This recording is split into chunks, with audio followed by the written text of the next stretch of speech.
All right. Theoretically, we're alive. I don't know. We'll see. Fucking StreamYard, right? All right. Hello and welcome to the Legends of Tabletop podcast. We're going to be jumping into our 30th. Baby. You son of a bitch. Pumping, and Yes. the gym is pumping. The streak continues. Yes.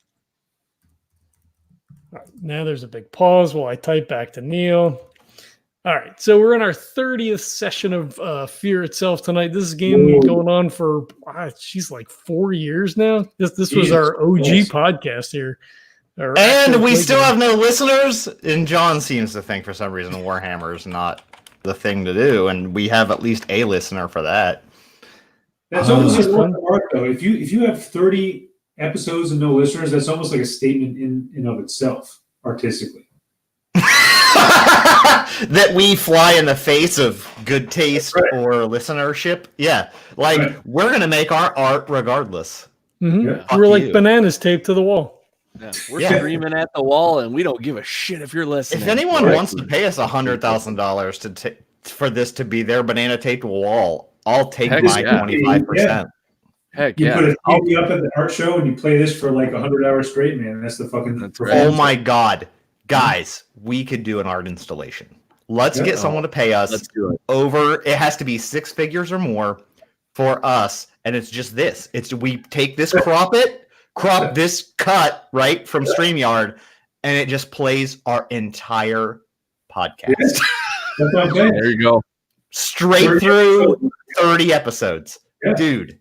I think that would be like great art. We would have a real installation piece if this was like its own, like what if this is art? What if this is art? People making things that people don't want. I am in 100% agreement with Neil on this. Okay? That should have only time this ever happens. Exactly.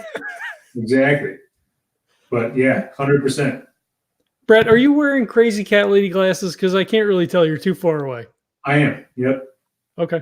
He's making fun of my glasses just because I need to see to correct my vision. You visionist. These are a bigger version of my girlfriend's glasses, but they have no frames in them. So I decided I would wear them in honor of Neil. Those are your TV show glasses where you can't see the reflection. That's right. There we go. Everything's my glasses you can't see unless the light reflects off the fucking lens. I wore my prominent ones today for no reason. So all right, cool. So this is going to get all edited out for the outtakes. You just paid for that. Yeah. Cha-ching! All right, so we'll get into last game. I was going to say wrap up, but I guess we're going to give a recap of last session. We were in the room. We were arguing, surprise, surprise, over what we should be doing.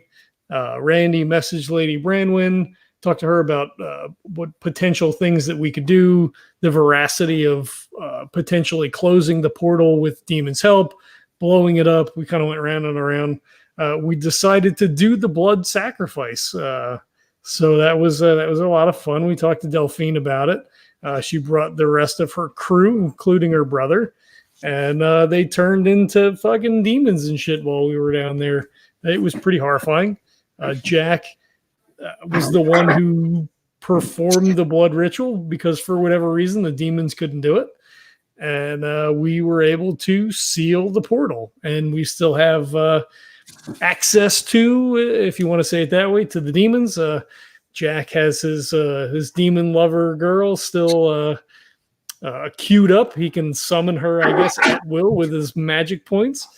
And that was kind of where we bailed the fuck out of Sweden or Switzerland or where the hell we were at and went on home. So it is not, by the way, a at will as in D&D 5e or 4e at will power. He cannot do it at will. He has 1 point. He can do it once per session if necessary.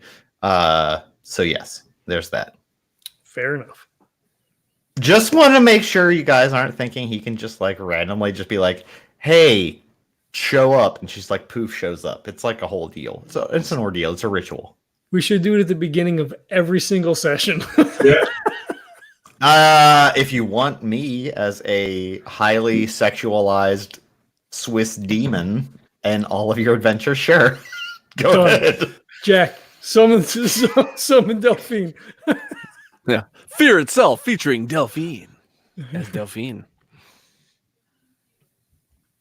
All right, so I assume we're gonna cut from Switzerland to Yes, you office? travel back to the headquarters of the Nighthawks, the organization you work for, and you go to the diner to debrief with Edward. There is coffee waiting for you as you walk in. There's 3 piping hot coffees. Edward is sitting there looking very relaxed. He stands as you enter, and gentlemen, please sit down. Edward, At your leisure. Edward, we've really, I think, gone over and above these last few times here. What have you got for us? Some questions. That's the first thing. But yeah, you seems like you guys solved the problem. At least that's what I hope.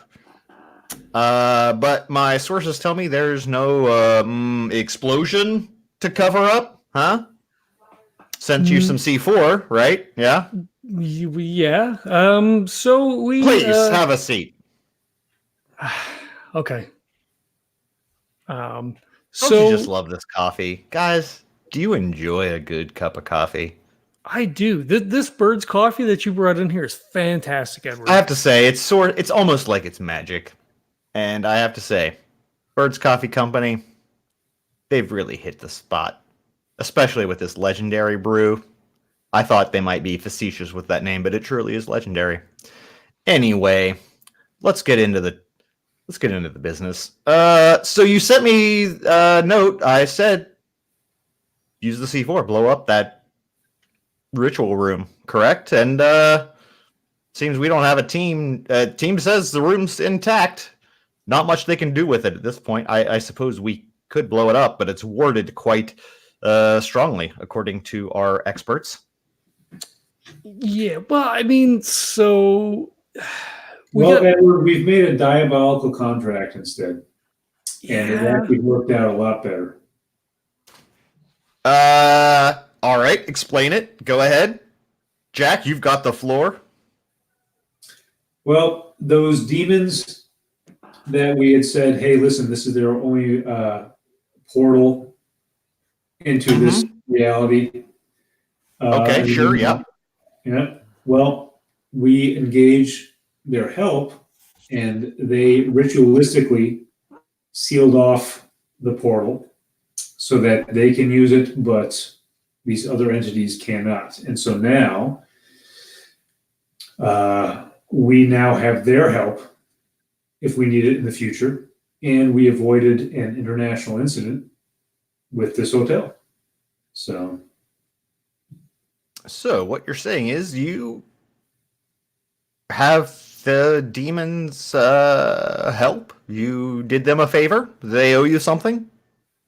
correct. Interesting. I'm listening. Did you happen to get one of the demons' names by any chance? And we can call her up and party whenever we want. So fascinating.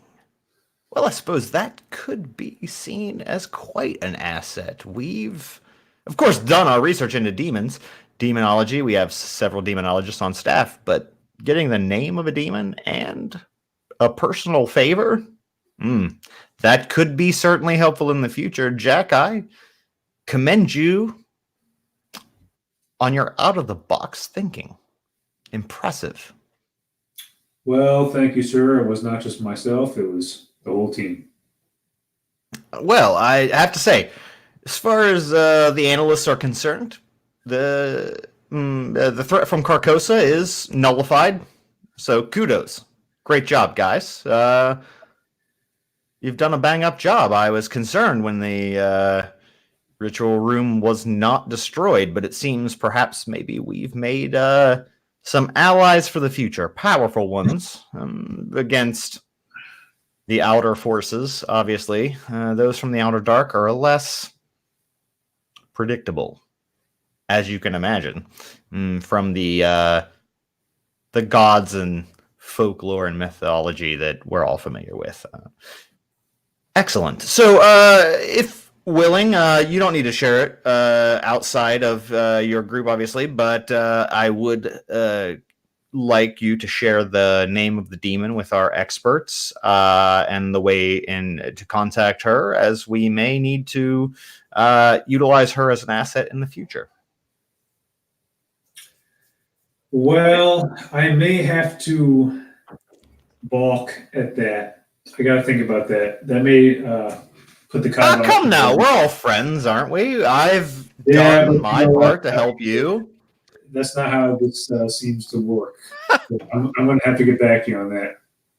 I don't know. What is this? There seems to be some sort of animosity. Let's get it out on the table. What's going on here, gentlemen? I mean, I thought I've done my part. However, it seemed to be some sort of a sacred, a sacred contract.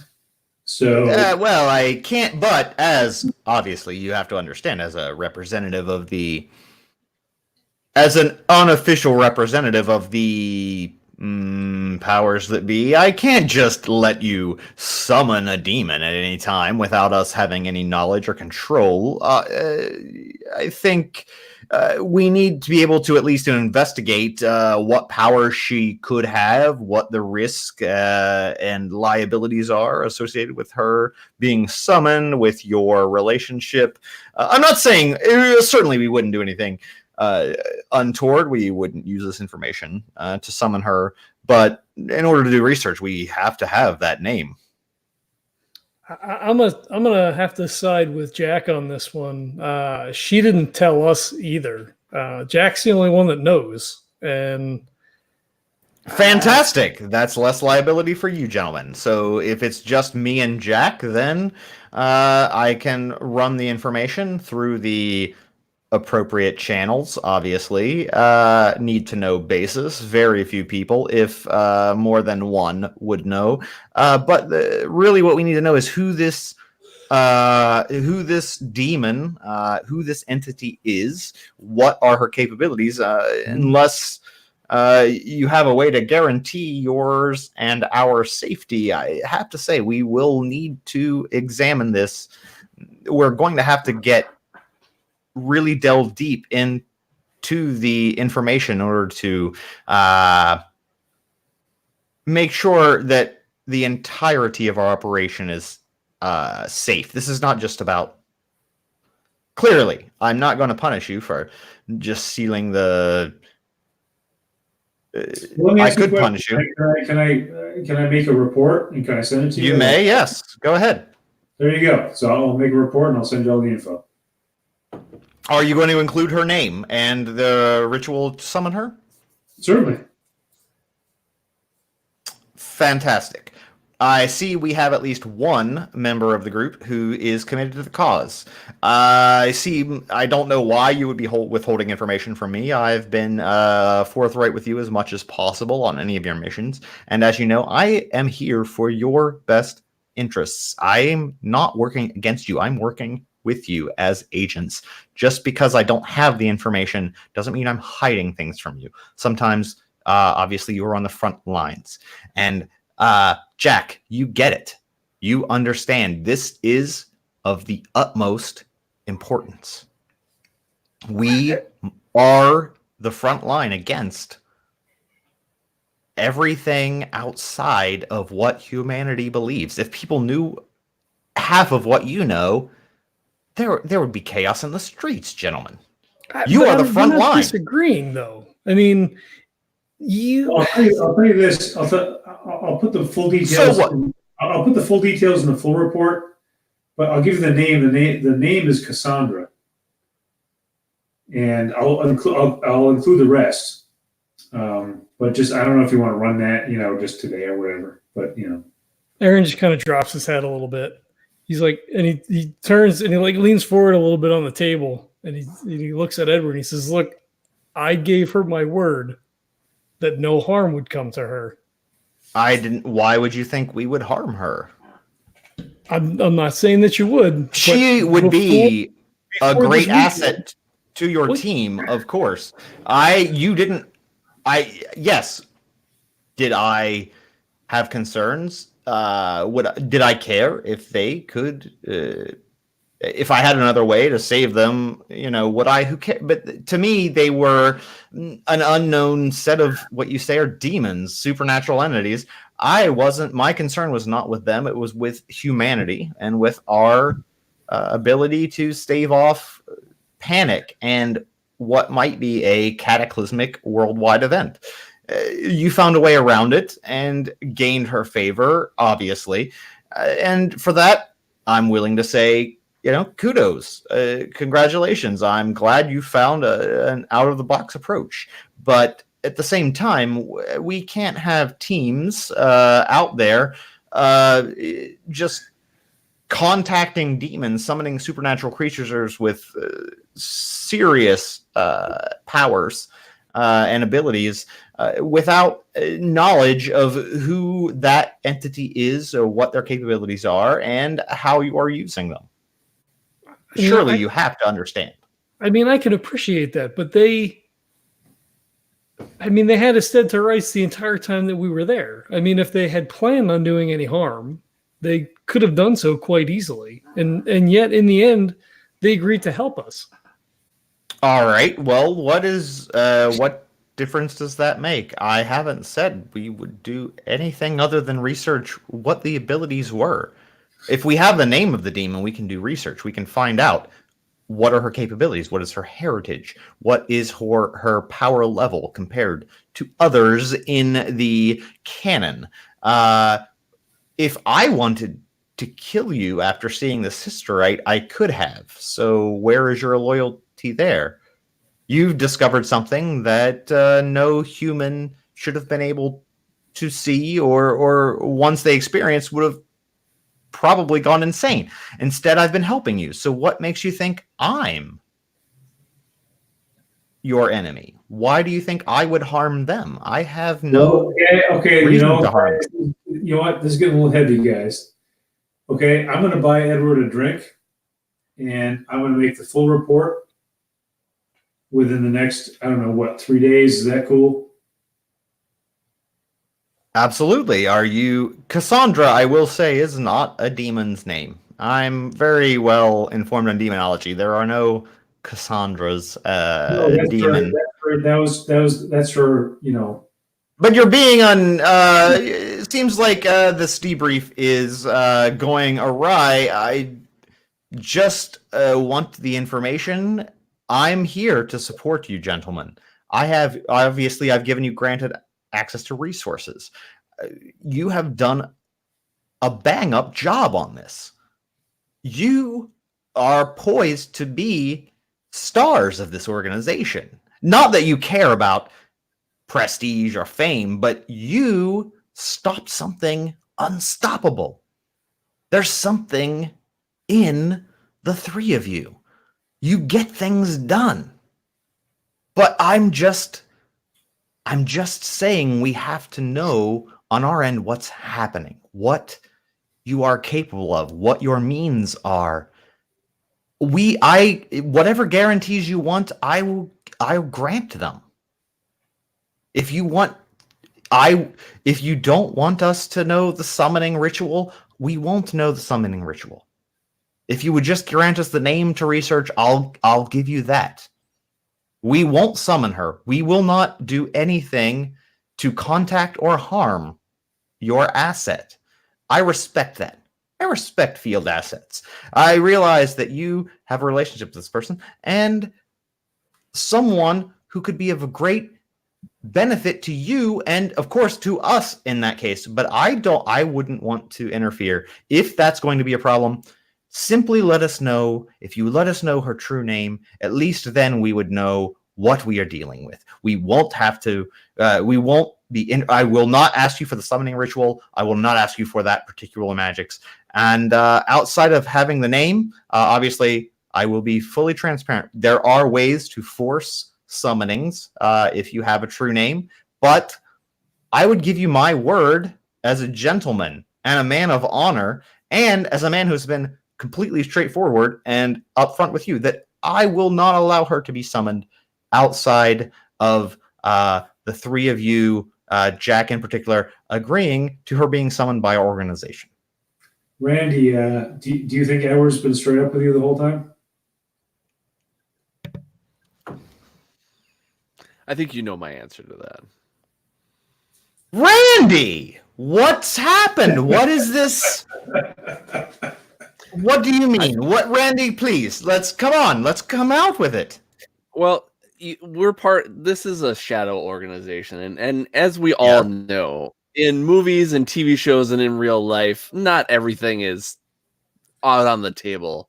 And I feel like with you, I don't feel like everything is out on the table. I feel like you've helped us to some extent, but I still feel like you are holding some things back. What would you like on the table, my friend? Obviously, agents can't. There are tiers to confidentiality and to confidential information. I believe you understand that, right? There's top secret. There's beyond top secret. In our organization, there's levels as well. Obviously, there are things I know that not every field agent needs to know. But what have I withheld from you? What is it that you believe I have that I have not shared? I'm happy, if possible, to dissuade. I think you know. I think you know, Edward. I think you know. No, please. So then Randy just walks out and just goes to the bathroom. He just doesn't even bother explaining anything. He just walks away. So your friend doesn't like me. What? I don't know what I've done. He's been like that for a while, and I don't take it personal, I guess. I mean, I'm going to say you do come off as a little rough sometimes. When you've seen the things I've seen, I try to put on a happy demeanor. Try to stay positive. Keep the morale up. Well, I can't think of anything. I'm being honest here. I can't think of anything specifically that you would have done to make Randy feel this way. But he obviously does. I don't know why he does not. I don't know what he thinks I'm holding from you. But look, as an act of good faith, Jack, I hope you appreciate. Erin, I hope you appreciate this as well. This is not within your need to know, but I will say, I'll let you know, of course. I believe we've, obviously your electronic communications are monitored. And we were made aware that you had learned that there was a town that went into hysteria based on the King in Yellow's influence decades ago, almost a century. That town is where you currently sit. This is the town that went mad by the King in Yellow and was ultimately consumed by Carcosa. But we have carved it out. That's why it doesn't exist on any map. That's why the outer entities cannot see it. That's why you cannot be detected here. This is the safest place in the universe, in all of the dimensions available to our scientists. So you're saying we're in Carcosa right now? No, that's the brilliance. It was Carcosa, but we have severed that connection. The town went mad, and of course, can't simply allow that panic to flourish. Agents prior to me, commanders prior to me, officers prior to me made the decision to lock the town down, but there was a point at which we realized we could sever that connection. We could carve out this pocket of the universe for ourselves, for our own good. And unfortunately, yes, the townspeople did not survive. It was even those, they are long dead, those we could subdue from old age. We tried to take care of them. They were homicidal maniacs. hell-bent on chaos and destruction. We had to subdue them, sedate them, and we took care of them until they passed. But this, again, as I'm saying, I just hope we had access to this. We've utilized it for our own benefit, right? We have utilized this to fight back against the darkness. This, something the most dark of moments in human history, being corrupted by the outer dark itself. We used it, and we are fighting back. That's what I'm saying. I promise, we will not corrupt your asset, and we will do nothing. I give you my word. I will do nothing to break our trust. Whatever it is, demands you place on me, I will do my best. I will follow through and make sure we do not break those demands. But I do need to know what we're dealing with, what you have access to, who is helping you. Well, so Randy walks back. Hold on, Randy walks back and he sits at some of the stools and he orders a club sandwich and some legendary brew, and he's just sitting eating while you guys are getting the load out. Well, that's it. Erin, I think maybe you and I should go just go out and get a smoke for a minute, and maybe let Dude, I don't smoke. Whatever, we're just gonna go out, and maybe we let Randy and our friend here, maybe just shoot the shit for a little bit, I don't think Randy. If you think so, we could. Let's just do it. Let's just go. Let's just do it. All right. So Erin stands, and he extends his hand to Edward. He shakes your hand heartily. Thank you for your service, sir. He says, I will expect that you'll abide by your word. I will indeed. And of course, as you know, we have many assets to our advantage, particularly in this location. And so I understand the trauma associated with dealing with many of these entities and the situations you may encounter. So obviously, all of our facilities are at your full disposal. Yeah, Erin and I, we're just going to go out and get a smoke for a few minutes. So we'll be back in 5-10 minutes. Absolutely. Anyway, smoking kills, but enjoy. I don't smoke. We just go. We just go outside. All right. So just as a note of leaving Randy and Edward to their devices. So just as a matter of add a character thing, Erin's thought was to because he's still wearing the artifact, was to sort of like seal that then as whether or not that happens, that's like in his mind, because he knew that happened with Delphine. Sure. So like he's kind of like riding that wave. He's like, I expect that you're gonna hold, and he's like, cool. I will say you feel a warmth from your necklace as you shake the hand. Okay. And you hear a whispered voice of in the language from your that you are speaking in your dream quest. That's just sort of unintelligible, but you recognize the sort of words. Whispering in Huron, yeah. Okay.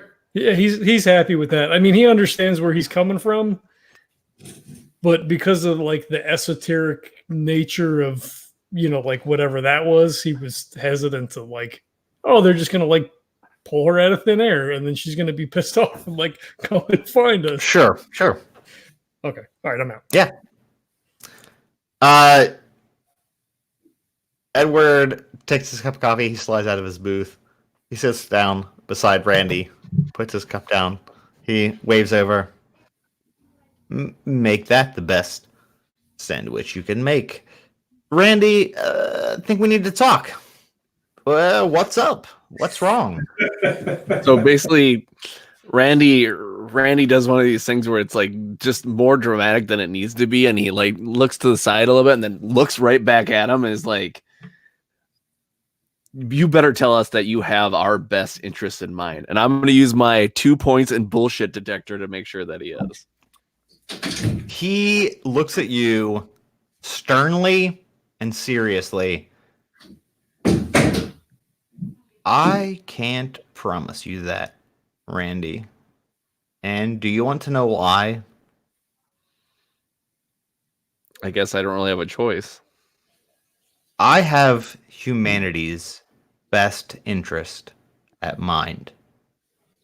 And I don't want to sacrifice any agent. I don't want to sacrifice anyone who's put their lives on the line for the cause.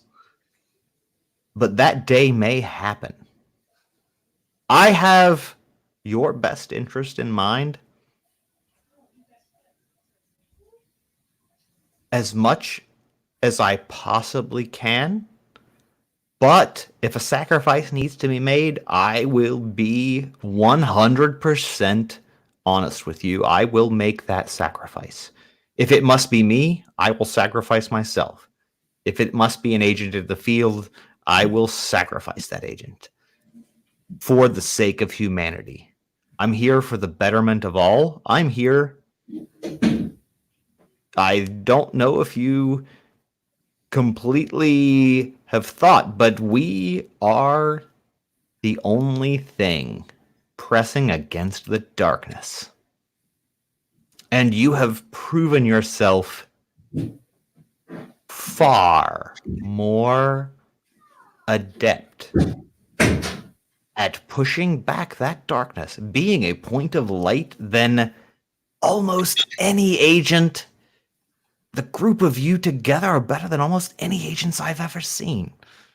I would never do anything to endanger you. I promise I will. Of course, we must vet people. You are a cautious man. I must vet people as well. But you have done your duty. I will do what I can to help you. But at the end of the day, if I have to send you on a suicide mission, I may well do that. If it saves the 7 billion people sitting on this planet from a horror unknown even to their own consciousness. So yes, there are times that perhaps I will put you in danger. There are times that you may be dealing with things even that I myself have no concept of. But I promise you, I am forthcoming with my information. I will not hide anything from you going forward. If you have questions of anything in the past, I will be as forthcoming as we have information available. You are no longer, I will no longer consider you simply need to know. I will tell you everything I can.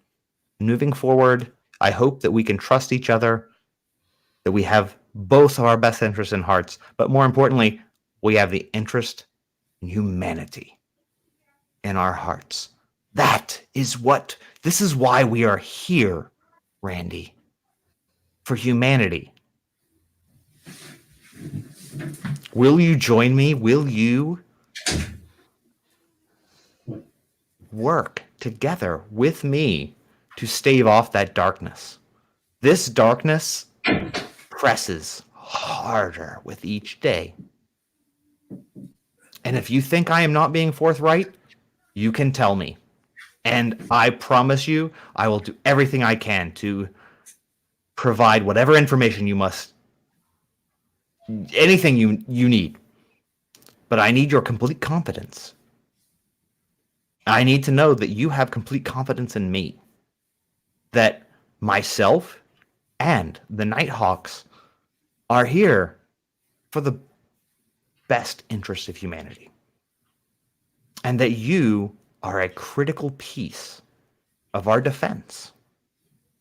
I would hate to lose you, Randy Anders. You have something that many don't. You have a moral compass and a concept of what is right. And I think that is what I will admit. There are agents who have gone to the darkness. who have used and abused their powers beyond our missions, beyond what is necessary. But those like you, those beacons of hope, are what drive our agency forward. I see great things for you, Mr. Anders. I believe one day you can make the biggest difference in these types of organizations. It's not just about what must be done, but what should be done. I agree. But at the same point in time, I'm willing to lay my life on the line just as much as I am willing to lay yours on the line. And I will tell you that. So I reach out a hand to shake his. He shakes your hand very honorably. Mr. Anders, it is a pleasure working with you. I will do everything I can in the future months, obviously, for you to recover. I thank you for your sacrifices that you've made.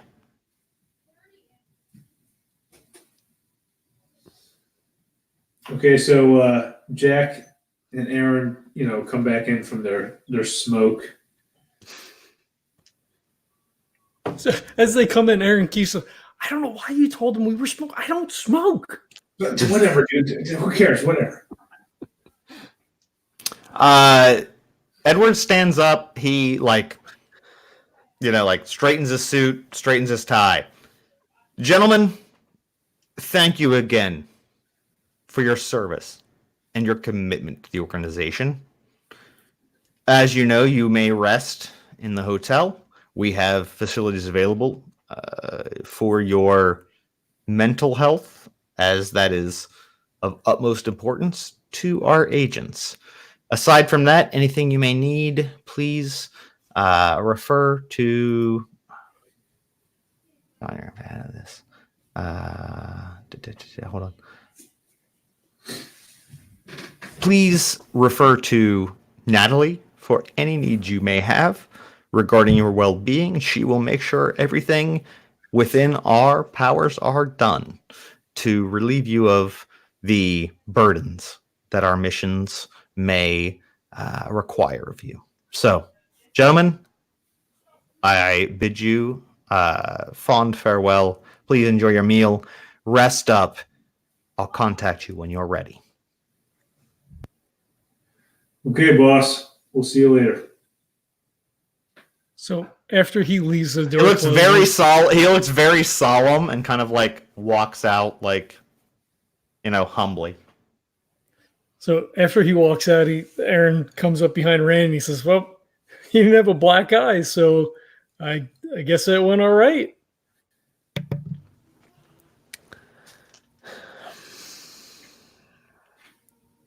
Come on, Randy. I still don't trust him. I mean, he does work for. He works for a secret shadow government organization that fights monsters. I mean, that's what we're doing now. I get it, and that's why I'm playing the part. The only two people I trust are you two, and agreed. Erin gives him a hug. He's standing behind him and just grabs him and gives him a hug. Usually Randy is all about hugs, but for some reason he stiffens up a little bit. He takes it, but he takes it kind of a little brazzingly. Erin feels that and kind of lets you go and it's all right, kind of pats you on the back and jumps in the stool next to you. He says, "I guess we should get something to eat then." And then, so Randy, what do you think this guy's motivations are? What is it that you don't trust? What do you think his real motivations are? It's so hard to tell right now. He's just too straight-laced for a organization that does things that are outside of the norm, just the last thing that we just did. I'm sorry, but it's not going to be able to get. I'm not going to be able to get that out of my head for the rest of my life. So, well, yeah, but I mean, And listen, I'm just playing devil's advocate here. I'm not saying that I love the guy, but I'm trying to just, get things on the level here. Yeah. We're fighting obviously some force that wants to destroy the planet. And these guys clearly have their shit together to the point where they've recruited us and, are sending us to places to fight these things. So what has Edward really done at this point that we shouldn't trust him? Well, let's just say this, and maybe it's me being selfish, but when I hear him say, and you guys weren't here for that, if he has to sacrifice someone, regardless if it's him or if it's us, he'll do it. And even I understand sometimes when you deal with things like this, sometimes sacrifices have to be made, but it's not, and I'm not saying it's easy for him, but it's not easy for me to say, oh, I'm on board for that. Because when it comes to the sacrifice of you two, I will not let that happen. I mean, I guess when we kind of got tangled up in this, we never thought it all the way through, right? But that shit that we just went through, I mean, it was fucked up, and I agree it's not something that we're going to be able to unsee, but we literally saved the fucking world, man. We're in deep now. There's no going back from this now. It's not, oh, I don't want to do this anymore. I don't know that that's going to be an option for us now. Yeah, we did pretty much probably save the whole goddamn world. And I'm not saying that he would kill us if we left. Maybe I'm naive, but fuck, man. This is it. Fucking Wendigo, man. We've done this for forever. For 30 episodes, Randy. For 30 episodes, we've done this now. On a meta level, if the Yellow King was summoned and Carcosa melded in that portal point, it would have been literally a play would have gone on at the hotel, and that would have corrupted people, and then it would go. And then, of course, it may have been stopped. But yes, the King in Yellow could absorb all of Earth in a, what was that? In the Mouth of Madness style, right? Everyone that saw the movie In the Mouth of Madness in that movie, started going psychotic, and they would turn into these otherworldly creatures. That's what would have happened. You literally saved the world with that sacrifice. Now, you could have blown up the room and not sacrificed a person to do it, but you maintained an asset that, honestly, I'm sure will be a Deus Ex Machina for you at some point where you summon Delphine to stop some horrible thing from fucking killing you that can't possibly be stopped, but a demon could stop it. So there's that. You got a great asset, but at the same time, you literally did save the world from a cult trying to basically meld the world with this thing. Delphine had a great ass too. So. Oh, she was the best lay you've ever had. She was wild. She's uninhibited because she's a demon. She doesn't care. She's like, I don't have shame. I'm ready to I'm down and dirty. I'm all about pleasure. She's good at it. And she has a great ass. For a thousands of year old being, she was hot as fuck. The hottest 45-year-old lady you'd ever imagine. Just fucking amazingly, I don't know, Google Annette Bening at 45. She's fucking gorgeous. That's it. She's just like gorgeous. Well, at least her human skin was. Well, yes. Well, once you turn it, human skin's all rough and scaly. Sure. You know, her human skin Jack super actually, soft. Jack actually found out a lot more about himself when she turned into a demon. He's like, I kind of like that thing. That's weird. That's the thing I like now. Well, she never turned into a demon. Yeah. Well, they did. But when she did, you're like, wow. I kind of like that.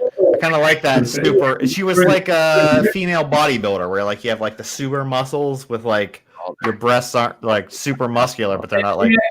Jack being a professional wrestler, he's seen that crap. You know, that's true. Yeah, he's seen it time and time. Okay, so maybe back to the story. So Randy looks at Erin and Jack and says, "You might have just gotten into a Me Too issue there. I don't know." If I did, I'm sorry. We'll save that for that. We'll save that for the chat rooms, so we can be like, "We're sorry." Yes. So we'll apologize later. Yeah. So he looks at both of them and says, I know that there's no going back. When we first dove into this all these years ago, and lost one of our fellow ghost facers, that we kind of knew. We kind of didn't know what we're kind of going into, and it just kind of spiraled from there. But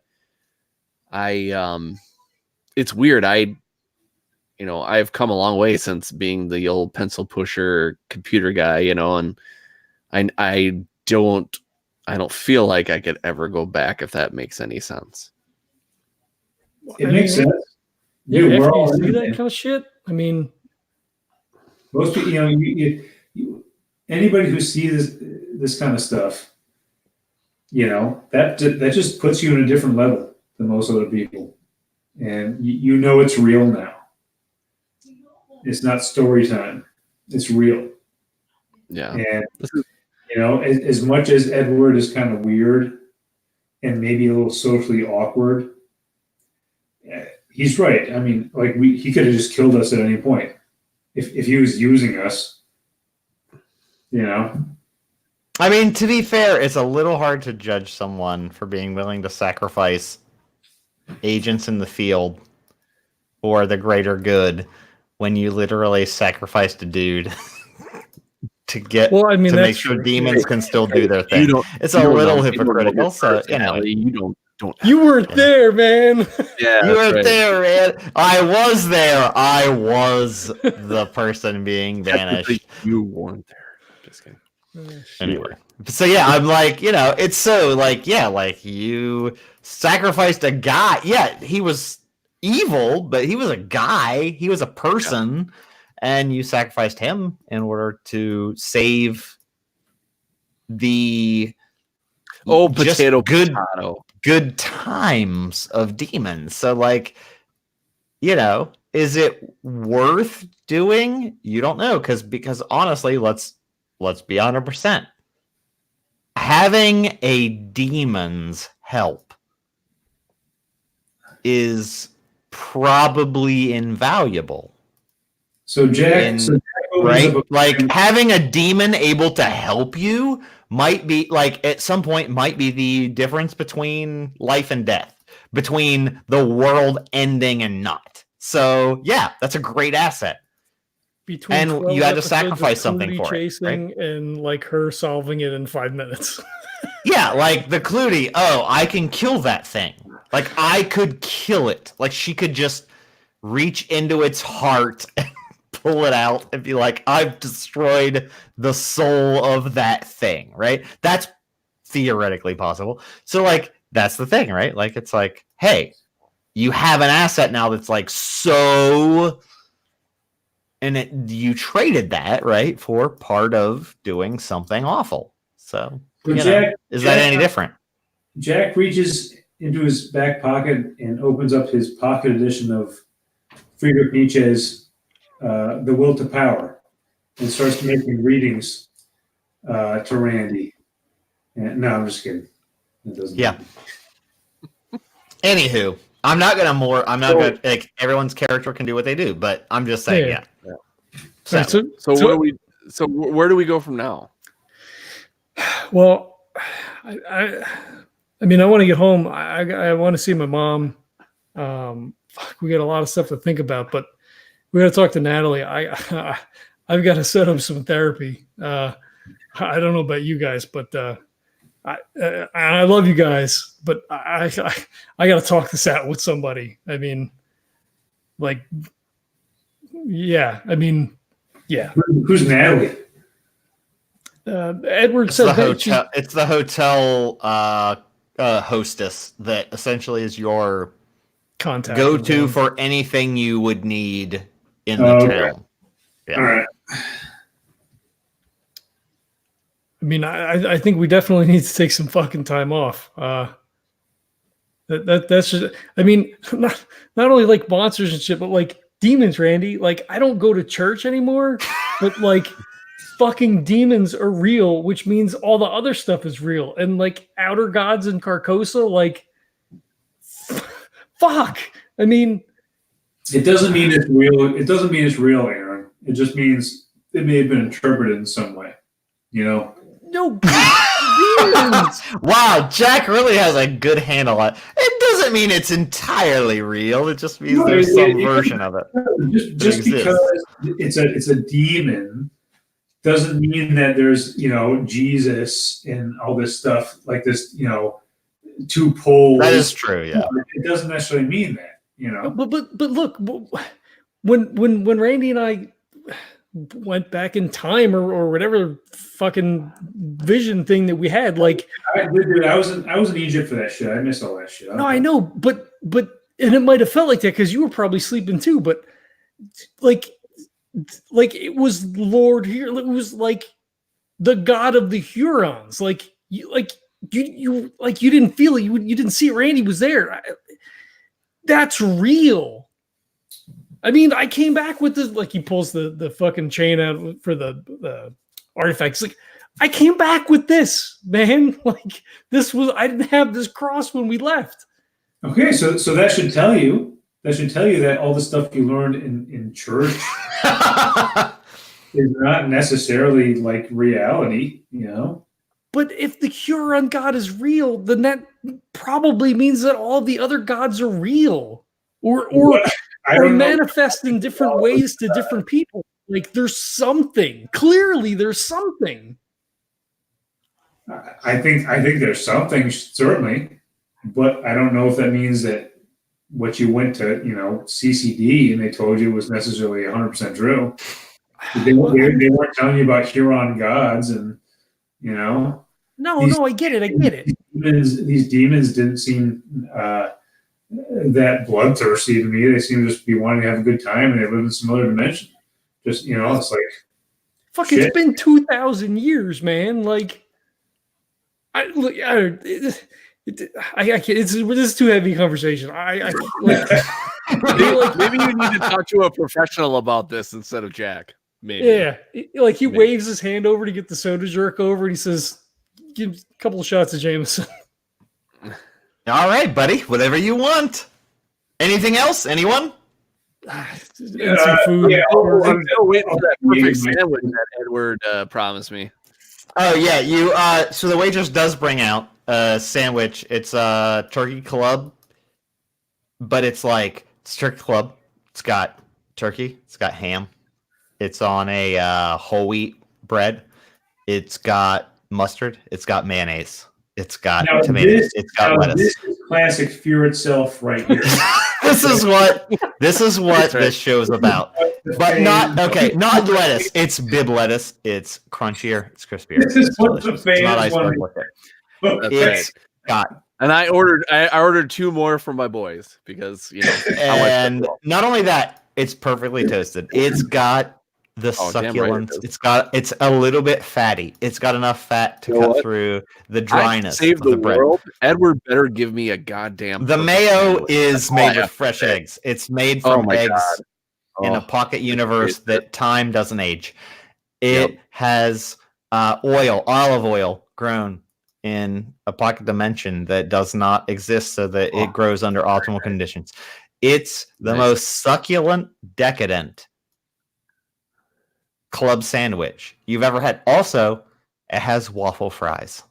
They are the crispiest, most just flavorful waffle fries, perfectly crisp. And hold on.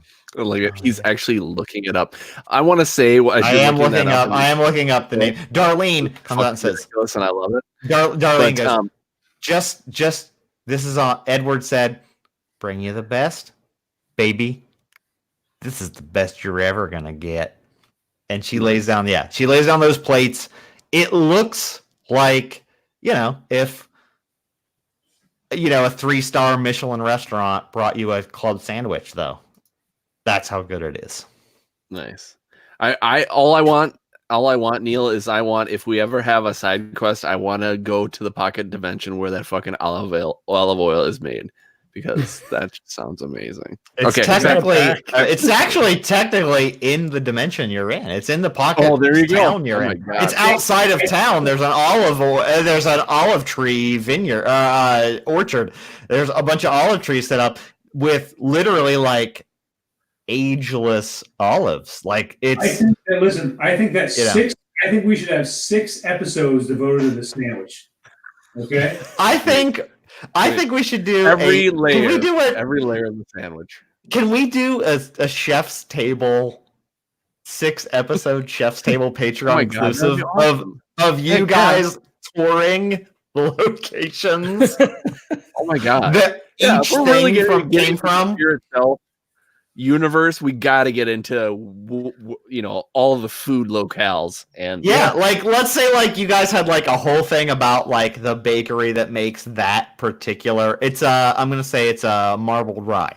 It's a marbled rye. And you go to there and like it's like you guys are like talking to the pocket dimension marbled rye guy, and he's like all into it. And then you go to like the turkey. It's like a free range turkey, right? Free range turkey, and then art, fuck the critics. This is art, okay? Like I was saying before, it doesn't matter. That's what I'm saying. Oh, if we deep dove, this is the most artistic RPG podcast of all time. Yep. That went 6 episodes into a sandwich. That's all exclusive stuff. The best sandwich in the universe. But that's Patreon price. That's right. The paywall. Right. So Erin, you gotta pay us to hear that art. You hit that $100 paywall. We will fucking dedicate our lives to this fucking sandwich. Here's the deal: if you want art, get behind the paywall. If you want garbage action that everyone wants, that's what's free, baby. You gotta pay us to get that. You gotta pay us for that 6-episode sandwich exclusive. Yeah. Every episode, they're wondering why we're talking about McDonald's. But you know what? If you honestly said, like, let's do a 6-episode sandwich Patreon series, I would. I honestly will look up the greatest of ingredients, and I will tell you the history, and I will pretend to be the people making that. Let's do it. All right, well, let's table that, because we're already derailed twice now. What? Derailed? More like re-railed into Money Train Town. Choo-choo, chicka-ching, chicka-ching, chicka-ching. People are paying for this, John. They're paying for this greatness. Well, nobody wants to hear you because I'm not editing video. So what? You're not I thought you had to be a Patreon subscriber to get their live video. Not for the outtakes, for the post show. No, when I release the raw video, raw audio, this is all in there. No, John, what are you doing? The raw audio is for Patreon people, and then the edited is what goes up. John, get it together. Look, it's fine. Erin, John, get it together! Patreon is unedited, everything else is edited! John, why am I here if you're not charging people for the good stuff? Only to this right here isn't free. This isn't free, guys. Pay us. John, put this on Patreon. Edit it out. I'm not editing video. Out. God damn it, John. Well, at least John should put something in the beginning that says you may want to turn it down about 59 minutes in, because John, compress this audio. Use the compression algorithm. John. Compression algorithm. I'm gonna. I do it every time. I'm a terrible person. Excitement about sandwiches. There are three things. Number one, I'm a terrible person. Number two, I'm a terrible game master. And number three, I'm a terrible podcaster.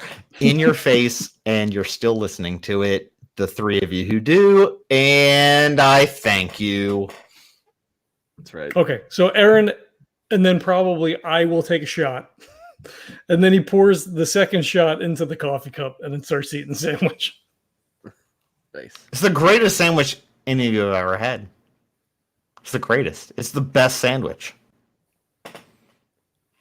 And So I don't know. I mean, do we wait for our next orders? What do we do here now? You're on your own time right now. Like, you don't have any orders. Essentially the assumption was you would do what you need to do to recover from the you had to deal with the last mission. So what Jack wants to do, and I don't know if he can get this from these people. Jack likes Beavis and Bud. Okay. So Jack wants to see like season 3 through 8 of Beavis and Bud. Okay. So he's happy to go back and take a few hours, just watch some of that. And he doesn't. Jack doesn't really have much of a family, so he's not going to be calling anybody. He just needs to laugh a bit. He needs to get back to reality with his Beavis and Butthead, and he's pretty good. So here's the weird thing. Whatever you thought was the last season 8, whatever, there's more seasons on your on demand.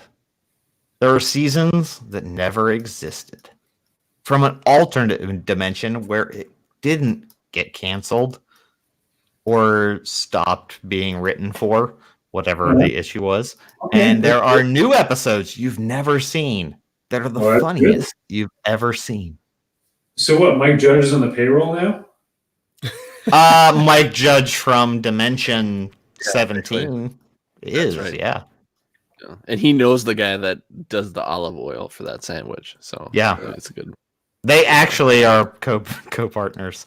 Kind of like Eric Wareheim and a guy who makes wine. And Tim and Eric from Tim and Eric makes a wine. Oh, really? Really?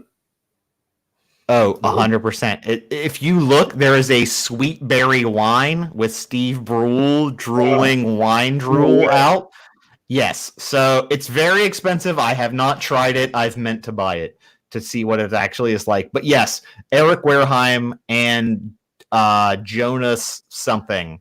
I think Jonas something has a wine. So like if you look it up, there is a Steve Brule official sweet berry wine that is amazing looking. I have not bought it yet. It's like $30, but Eric does have a very good. Eric does have his own wine, which is amazing. Tim and Eric's $1 billion movie. It's Lost Jairus wines.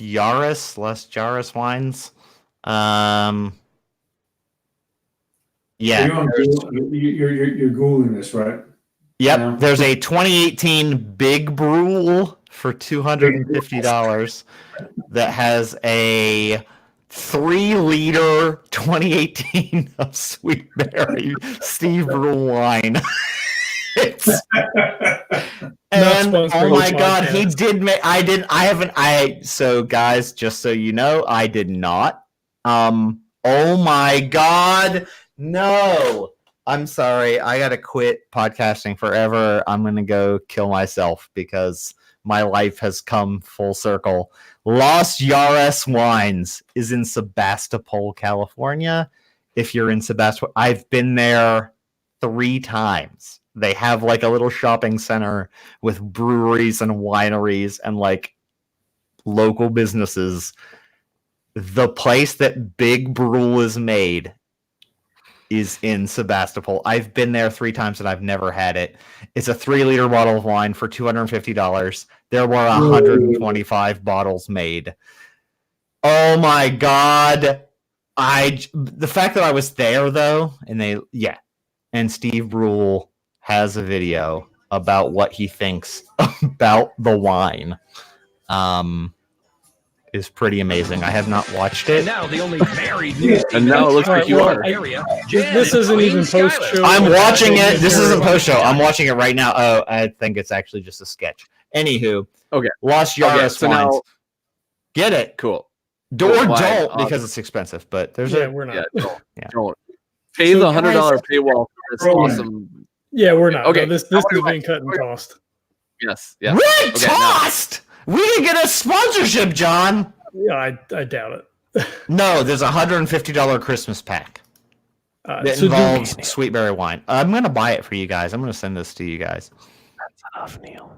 So I'm going to send you this $150 wine. Okay. Anyhow. Spend so do we want to fast forward like $600 and send it to all four of us, please?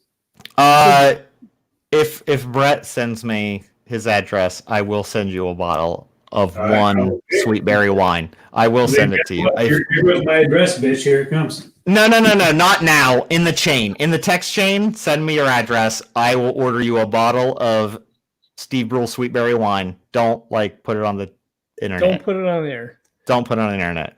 Don't make additional editing. Just it won't. It'll be out on You're on our private text chain, but if you text me your address, I will. I'm not joking. For Christmas, send you a bottle of sweetberry wine, but you have to tell me how much you like it on the next episode. It's happening. Okay, so Randy goes to Natalie and says, okay, so I need all 15 books of the Dresden Files, and I need to watch the original Star Wars trilogy at Skywalker Ranch. And I want seated next to me Mark Hamill so you can describe to me in great detail how fun it was to make these movies and how not fun it was. Randy, that seems very, I don't know, childish. Yep. And you're that's watching how Beavis and Butthead. No. But I'm not requiring them to send me to some place and get freaking, Mark Hamill to fly in. Come on. I'm sorry that you don't have any imagination, but that's what I want. No, but they have all of these things that they can send us C4 in the mail in 2 seconds. So I'm sure they could probably map. Wait, what is the request? What's the request again? Sorry, go ahead. So what's the request? I want all 15 books of the Dresden Files, and then I also want to be flown to Skywalker Ranch to watch the original trilogy with Mark Hamill next to me, and my mom, of course.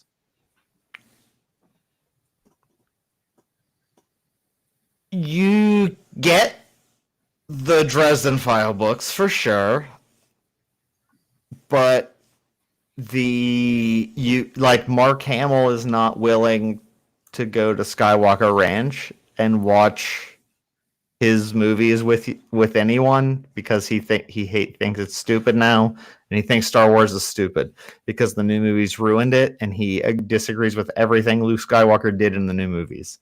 So they said, Edward says, I really tried, but Mark Hamill said he hates Star Wars now. And canonically in this universe, he will not sit through his own movies because he knows how badly J.J. Abrams will ruin all of the Star Wars movies, and that they're just making the same movies over again from the original trilogy, but worse and stupider. So did Mark Hamill really say that? Mark Hamill did 100% say he disagreed with every decision that Luke Skywalker, the character, made in episodes 7, 8, and 9. He said, I 100%, he said, I disagree with every narrative decision made. I will act to my fullest ability, but I do not believe that's what the character would have done. He did say that 100%. Damn. That's canon. That's canon!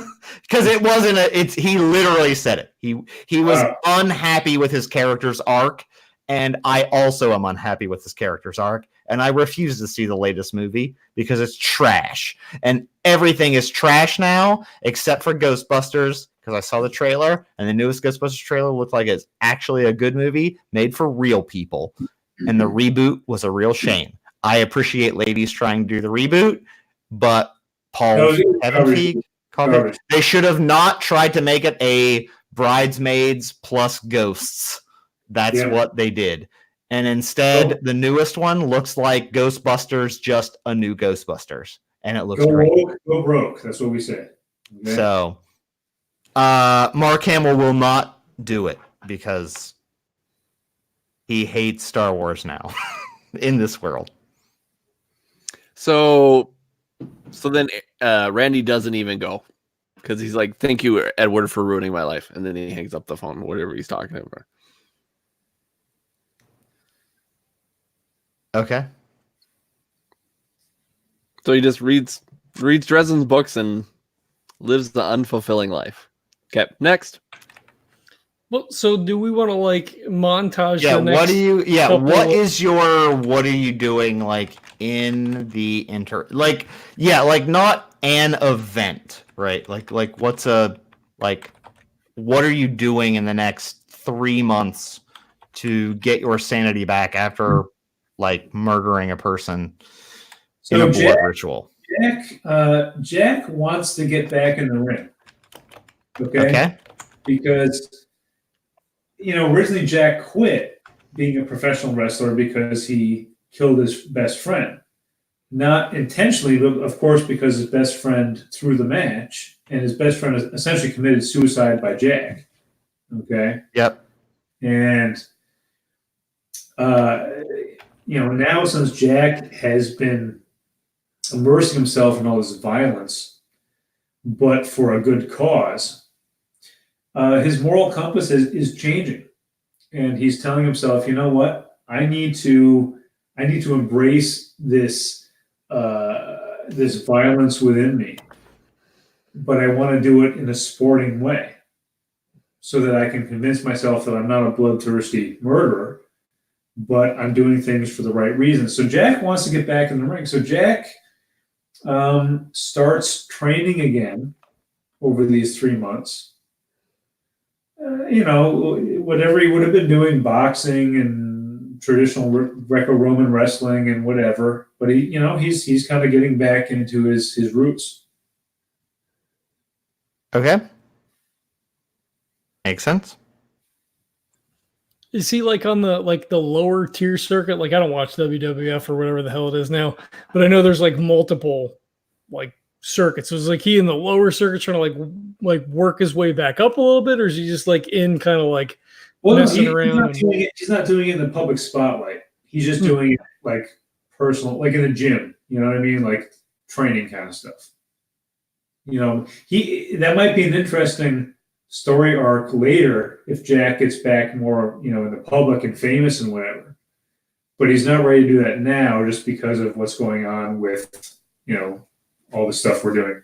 He doesn't think it'd be very kosher to go back into the public spotlight right now. So, and maybe not ever, right? So like maybe that becomes a conflict of interest later. I think that could be interesting. Yeah. Pursue that because then it potentially, it's like an undercover agent being out and being recognized in public. Like, oh fuck, you're that guy. Yeah. Okay. Are you doing? Is that like his whole couple of months? That's his main thing. Yeah. He's like whatever gym they have, in this whatever fucking town it is. He's doing all this stuff. He's working out. He's wrestling. All right, cool. Erin does the deep dive, like because like before it's like, wow, all monsters are real. It's like, oh fuck no, like everything is potentially real, like demons and all the other shit. So like, he starts going to church on Sundays with his mom and delving back into it a little bit. Not that he's like, like Jack's rubbing on him a little bit, like, well, maybe this isn't necessarily real, but like maybe this is, through different cultures or whatever, like this is the way this spirit or God or whatever like manifests itself, through different cultures or whatever. So like he's, diving into that. He follows up with the guy in Washington about some of the Huron stuff. And if there is a remnants of a tribe or whatever of because I don't know if they're in Ohio necessarily, right? They were more up around like Great Lakes area. I think a little bit higher. In Ohio. Are they? Okay. Yeah, they're technically in Ohio. Yes. Okay. So he would approach, someone respectfully, to talk to, like, an elder and talk about his family history and maybe kind of share the vision that they had, that he and Randy had. Like he's trying to consume everything now and like try to figure out like how he relates to this, how this relates to the world. Because he'd never really given too much thought to any of it really before. Okay. So that takes up the most of his time. Like he's spending a lot of time with his mom because they'd been away for a while, and she's elderly, so like he's doing stuff around the house. He's making sure he's there. Like they go to church, and then he goes for dinner. He calls his brothers. Hey, you should really come over. Mom's getting old. Blah blah whatever. And then the rest of the time he's not the rest of the time, but he'll definitely be driving into the pocket dimension to like do his therapy once or twice a week or whatever. Okay. Kind of like work that stuff out, yeah. And then kind of like work out stuff that like, hey, we fucking like legit straight up murdered a guy who was evil, but like fuck, that was really not good. Still not cool. Yes. Yeah. So that's Erin's couple of months. Okay. What's Randy up to? All right, so Randy is going to,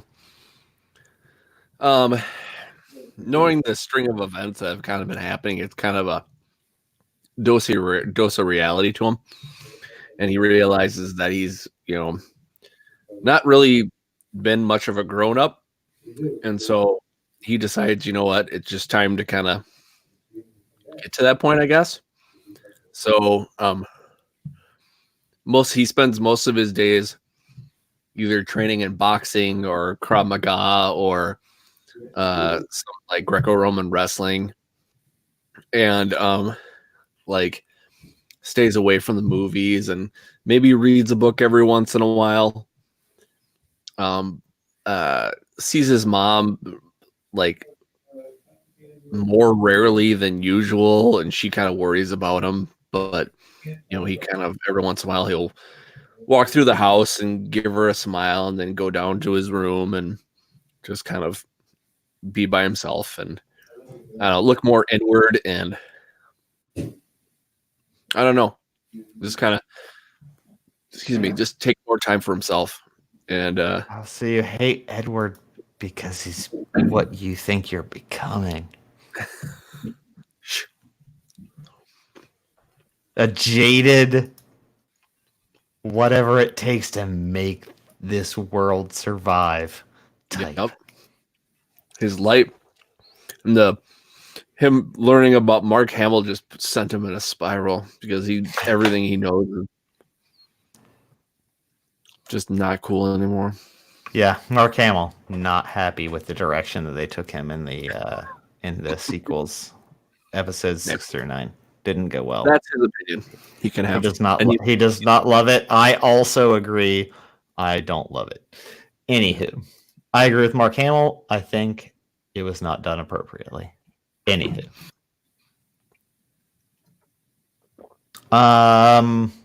so that's how you're recovering. It takes several months. You would recover your sanity, obviously. Jack did lose one permanently from murdering a person. That's pretty hard to come back from entirely. So that is his issue. They have you have your experience points you allocated. He has the magic point. You've each gotten some occult studies knowledge based on your experience. And then I assume once you're fit and ready, you're ready to take a meeting. But your call whenever you want to do that, or like whatever let me make a note real quick.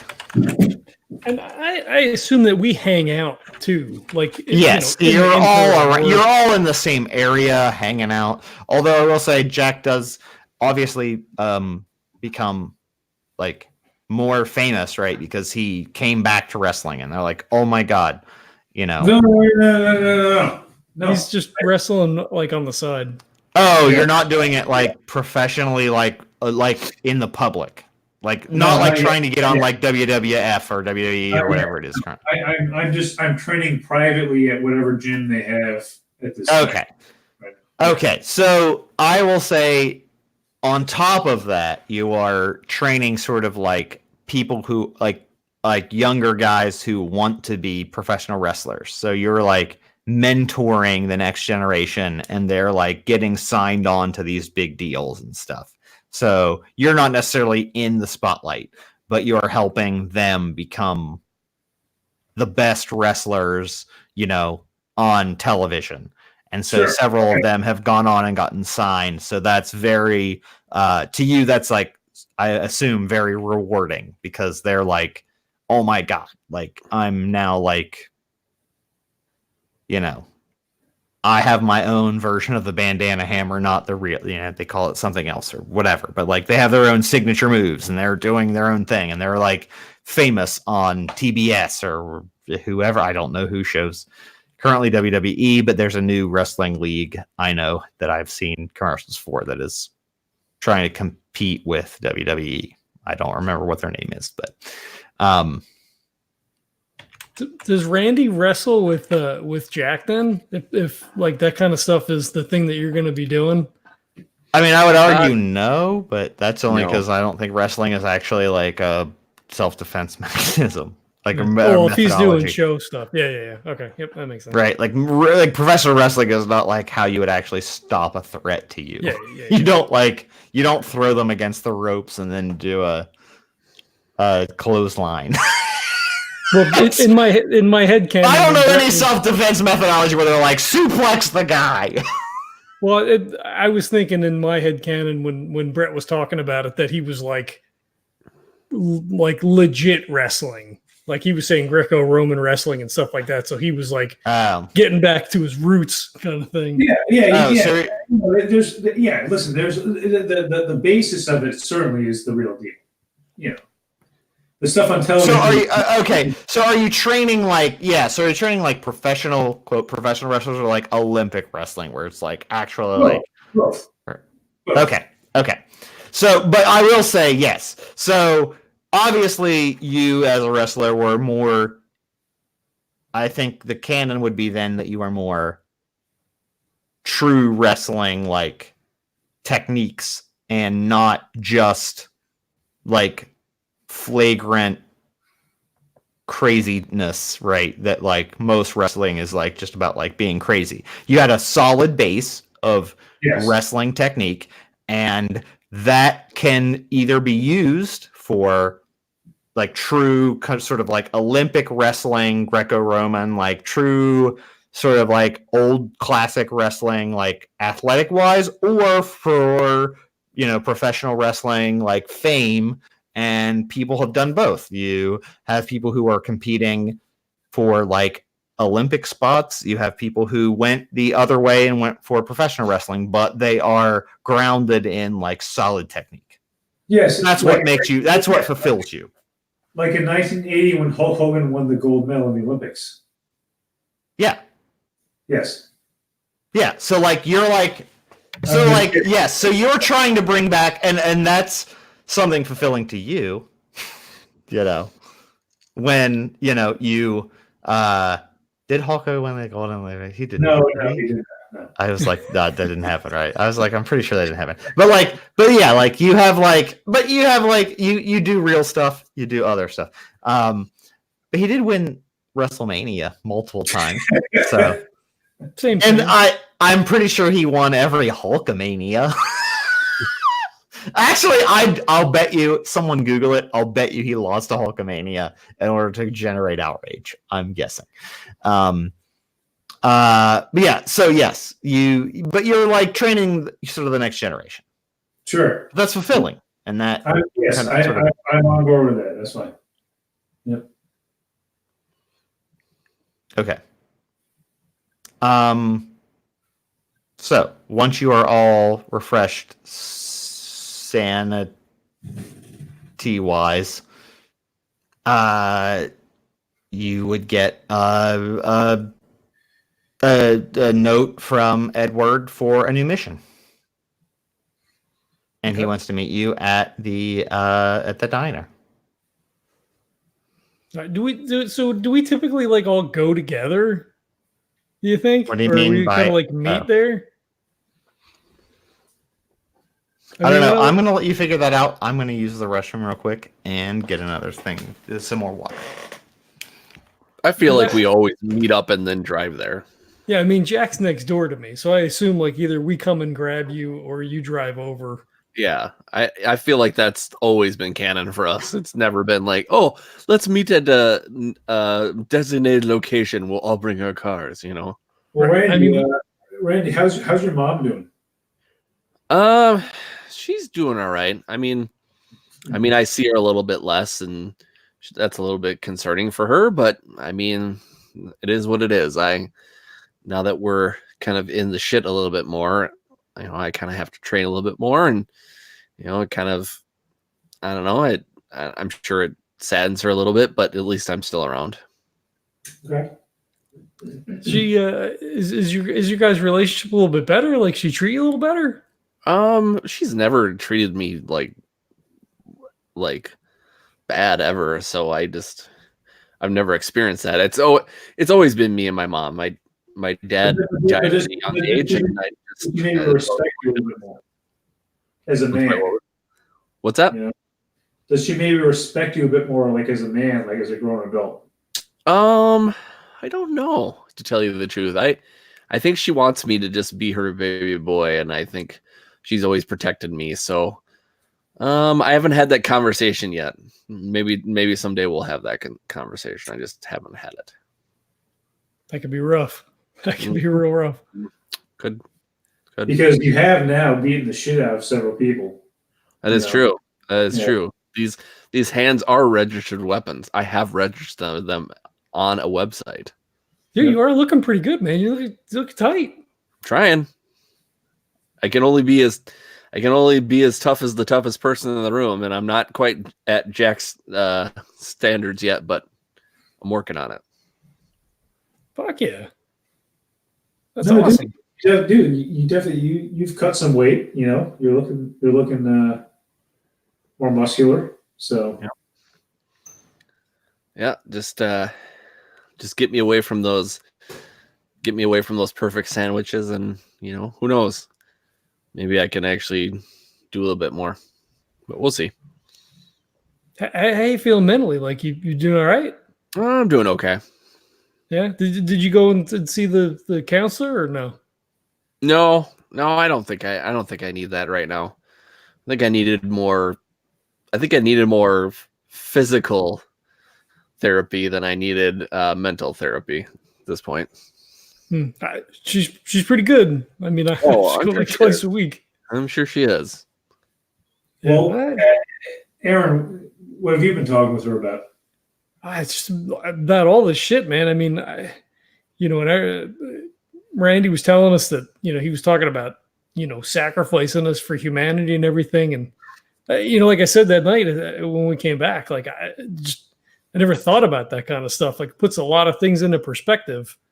You know, I've been going to church with my mom and like, just like delving into this Huron stuff. Like there's like so many levels of things. Like I just, you know, I like talking to you guys about it because you guys have like, you know, all these weird perspectives and shit, but you know, I kind of wanted to, you know, get a good placement, like, you know, just kind of like talk some of these things through. And I mean, you know, she knows it's real too. Like I, you know, wouldn't like just call someone in the phone book and be like, hey, I need to talk to somebody. And then be like, yeah, I was on this vision quest and like killed a Wendigo. And by the way, I've been doing this for like 1,000 years or whatever, you know? So yeah, it was helpful for sure. You got to mute if you're going to do bags. Hey, Crinkly, turn off your microphone when you're doing that. You're welcome, podcast. All right, Neil, the loud one. So yeah, it's interesting to think that like you can just talk to somebody who knows what's going on. I mean, it's just, to me, it seems unreal. Yeah, I mean, all of this stuff. I mean, who would have? I mean, shit. You remember that night we were in the fucking graveyard? That guy almost shot us. we're out there fucking chasing ghosts or whatever. I mean, this is fucking stupid. Yep, we've come a long way, baby. Mm-hmm. How many fucking views on their website? Are you still posting shit up to the Ghostfacer site? You know what's funny is I am, but I got a kind of a cease and desist on the old Ghostfacers thing. I think we're gonna have to come up with a new name. Huh. Fuck, I wonder if that's Edward's doing. Yeah, maybe.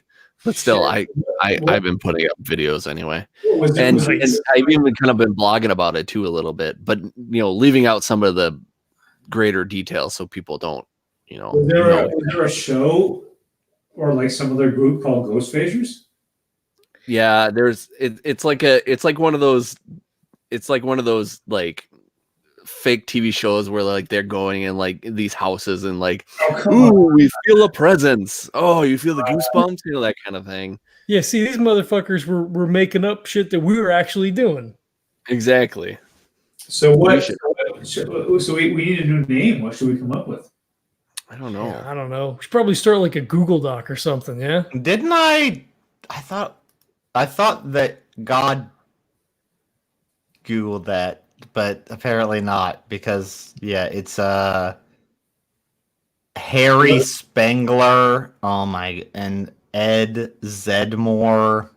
What about guys? Well,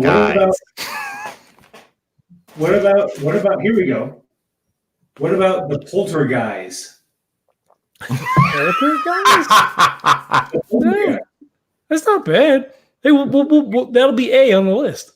Or could it be Poltergeist, like Guise? Like we've got. Well, no, the guys, Guys, because we're the guys, the Poltergeist. Well, but that, I mean, what if we add somebody to crew later? I mean, maybe new crew member's not a guy then. And then that's it doesn't. No. We're the guys. We're the guys. The Poltergeist. I don't know. Maybe. Yeah, let's workshop it. We can maybe do some workshopping later. We can come up with some other names too and come to a vote. I mean, I guess he's still got to like review all the tapes and shit, right? I mean, because we can't like put all the stuff out. Yeah, that's true. We'll cross that bridge. Look, I don't know. All I know is I'm pretty sure it was only in 2008, and it's not a thing anymore. So, I think it's. If it's not trademarked, we're good. So we'll just go on the trademark website and we'll check out Ghostfacers. If it ain't trademarked, we'll do it. We'll trademark it and we're good. But plan B is the Poltergeist. That's right. I mean, it's not terrible. It isn't. I thought I did a trademark search, but anywho, yeah, I can search it right now because God. All right. Well, you're sitting there. And you're sitting there as Randy searches Ghostfacer in the U.S. Patent and Trademark Office. No records are found, and you have been using it in commerce, FYI, nationally and internationally since whenever we started doing these sessions. So I have actually been informed in trademark law. That's right, gentlemen. As an MBA that I've taken intellectual property law classes, and guess what? If you've used it regionally, you're allowed to keep using it, and if you haven't, and by regionally, I think we assume at least United States, but there is absolutely no United States trademark for Ghostfacers. So in their fucking stupid face, you guys have precedent, and it's all over the internet.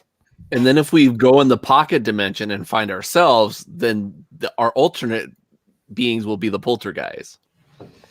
Oh, so yeah, we are the Poltergeist somewhere, and then we can have a because you don't want to like where we hang out with each other and solve crimes. Guys, you don't, yeah, Poltergeist. Like, you guys might want to like whatever, like. Hold on, I'm gonna check make a separate. John, cut Poltergeist. I'm not editing. Because John, because Ghostfacer, Nothing. There's no trademark. TM. Guys, Ghostfacer, TM. We retroactively TM'd it. It's TM. Right. We've Trademark. Ghostfacer. All right, let's go see Edward trademark. now. Edward, let's see him. Anywho, and Poltergeist, TM, trademark. Poltergeist. John, you sent me a cup with Ghostfacers on it several years ago. Mm-hmm. If you put that on a website, you've technically claimed that as trademark forever. So like you could keep selling it and wherever you're selling it. But we don't want to pay trademarks. You know what? There's some crappy Poltergeist.com is some crappy looks like Swedish rock band, like nothing band. But they probably don't have a trade in the U.S. We could probably. It is not. I searched it. Poltergeist, not trademarked. Trademarked. TM, right here. We TM'd it. The website is just some garbage. So don't do it. TM, don't go there, guys. It's Poltergeist is our alternative, but otherwise, yes. Ghostfacers is TM. John, print up a bunch of merch, and no one can stop us from selling that ever.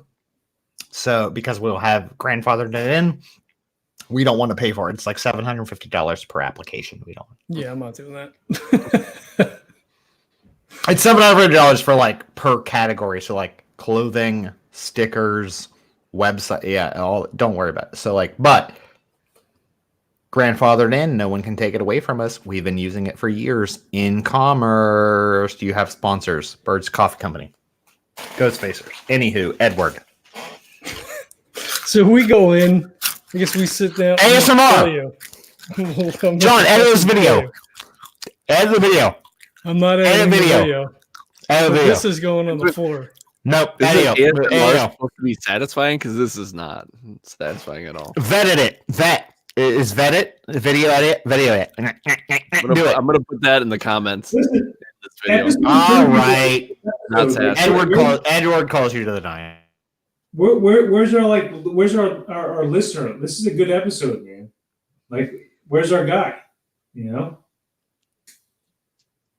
he had the intuition to know that this was going to be a shit show. No, this is a good show.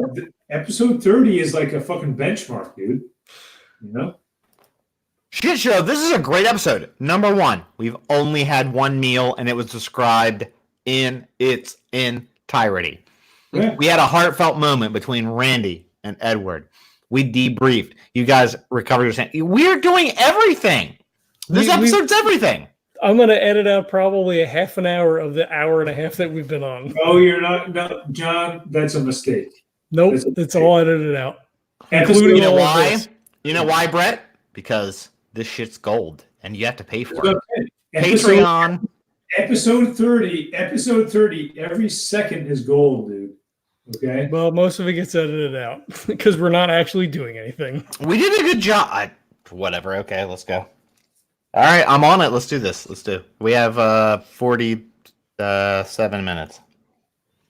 All right. So we pull up, go in, order coffee, grab a table, wait for Edward to show up. Edward comes in shortly after. Gentlemen, hope everything is going okay. You guys feeling rejuvenated? Everything going okay since the last mission? Yeah, I think we're all back up to fighting shape. Yeah. Great. Well, this one I hope should be more straightforward. Not a lot of cloak and dagger. In this case, we have been researching. Are you familiar with transcranial magnetic stimulation by any chance? I'm going to go out on a limb and say no.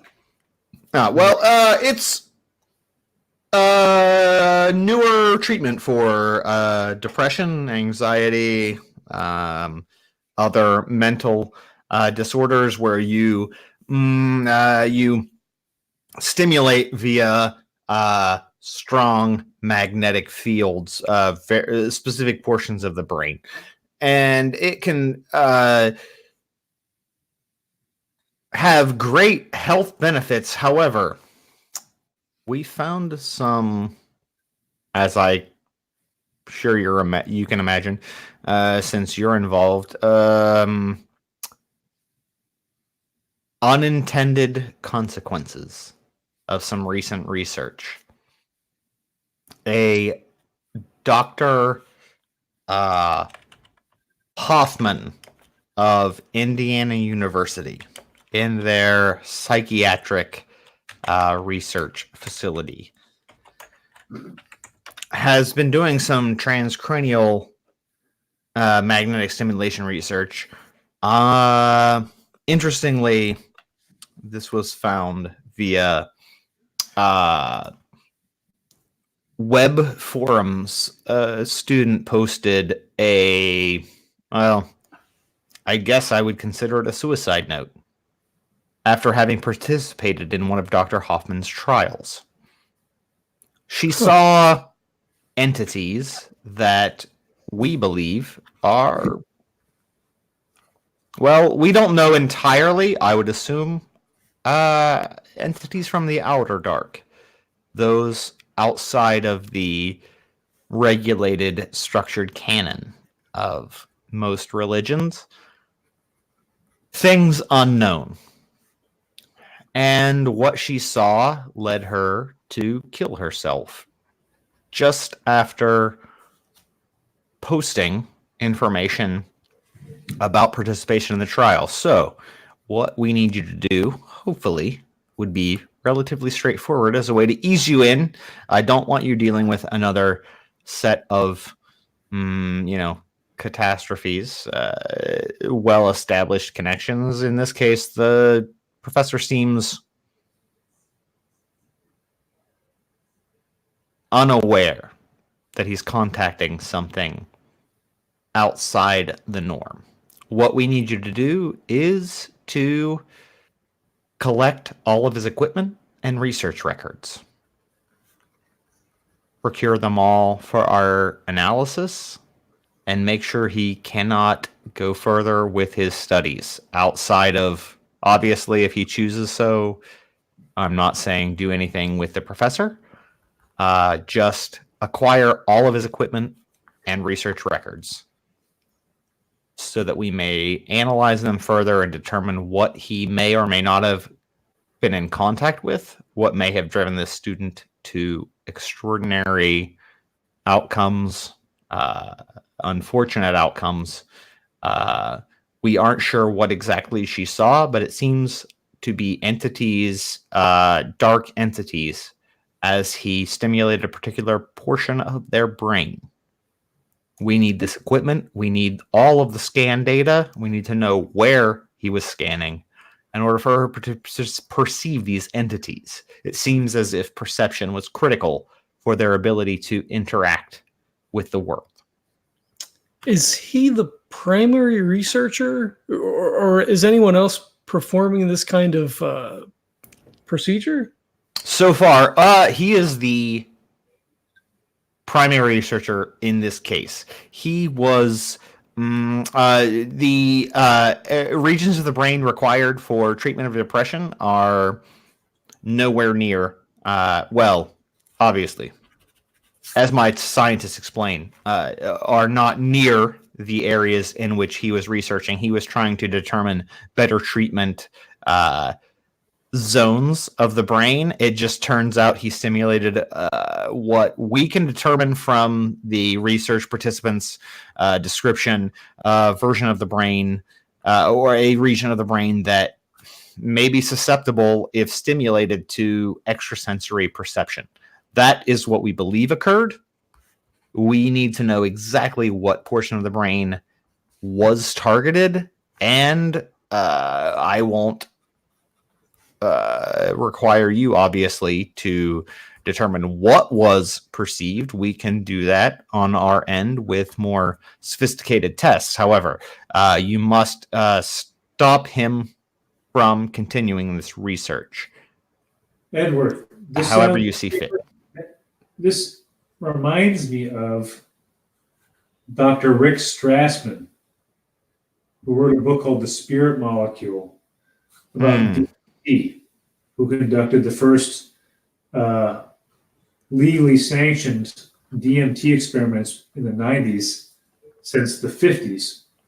And all the people in the study were seeing entities that were very analogous to a lot of these alien abduction experiences. Is this something certainly?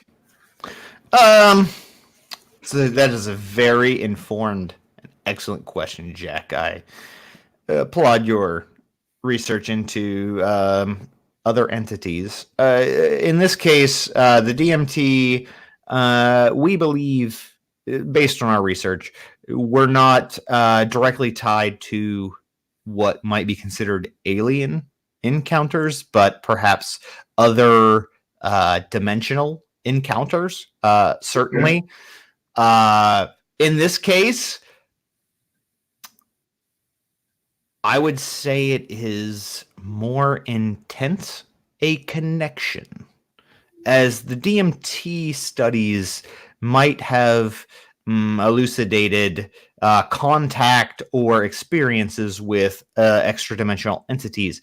In this case, there was enough of a connection that the host or perceiver of the entities sought to commit suicide based on what they experienced. The posts I will share with you, obviously, the text transcripts from her posting online, but it seems as if she had seen dark entities of various physical natures based on her experience that then caused her to question reality and ultimately, unfortunately, commit suicide. We believe if this research continues, it would allow the entities, if real and not entirely hallucinated, to further interact with our world, as you know, opening a gate or perceived perception of an entity may indeed elucidate its ability to interact with our reality or dimension. And so we want to limit the collateral damage from this research. We want to shut it down so that we may appropriately identify, categorize, and research any entities which may be communicated via this methodology. Yes, and the people who have already been treated by this, are they? Do you believe in any further danger? Is there anything that we should do to? I mean, obviously, we'll get all the names with the research, but are they just left to their own devices then? Right now, their research is localized. You would be the first team on the ground. The only information we have was available via the post from the original poster. If others have experienced this treatment or there are other test subjects in the study, I would encourage you to contact them. And if nothing else, bring them in. We hopefully could, I'm not sure, comfort or debrief them in a way so that the experience does not lead them to such an extreme outcome as suicide. Although I am unfortunately prepared for the fact that if this research student, upon her first test, her first trial of this particular experience led her to commit suicide less than 24 hours later, I believe they are in grave danger. If you do know or can identify other potential trial participants, I would highly recommend you quarantine them, you sequester them, subdue them, and remit them to our psychological treatment facilities in order to hopefully make sure they regain full function within society and are no longer disturbed by the recognition of outer entities as part of this reality. Shit, he's in Indiana, you said? Yes, Indiana University. It's a Dr. Hoffman. He's a very well-known psychiatrist. He's quite interested in alternative states of mind, altered states of mind and altered consciousness as a way to treat severe psychological trauma. And so many of these patients are severely disturbed by previous trauma, but perhaps, yes, Jack. So how forthcoming can we be with this guy? In other words, if this guy's an academic, I mean, how truthful can we be with this guy? Well, we have not contacted him directly. If you believe you could make a persuasive argument that he is indeed contacting entities of a nature that the human psyche cannot comprehend nor tolerate, then I will leave it to you. As I said, I'd like to be forthcoming. You have all resources at your disposal if you believe that is the best tactic for you to take. We will fully support you in your mission. I would like to uphold my side of the deal. I will do whatever I can to inform you and to inform those of you who contact. I, however, have not had great results in convincing those of the most scientific nature of extraordinary phenomena in the past. If you would like to try to convince him with the truth, then we support that. However, I would caution you that it is not entirely our thought that he will agree with you. Question. Yeah, fair enough. Yes, Randy. So he doesn't realize that what he's reaching out for may be these dark entities, correct? As far as we know, it seems as if from the information we've gathered, we don't have full access, obviously, to his records. Nothing has been published, but according to the participant, the Professor Hoffman was assuming that it was a hallucination based on stimulation of the visual cortex and not a true visualization of an extra-dimensional phenomena, which we believe, based on her extreme reaction to its presence, denotes at least some amount of research. If it was purely hallucination driven, then all the better, unfortunately for her. However, I don't think that's going to be the case. I think it's something more. So my question is, does he have anything on his permanent record? Anything that we haven't seen besides him, this whole thing?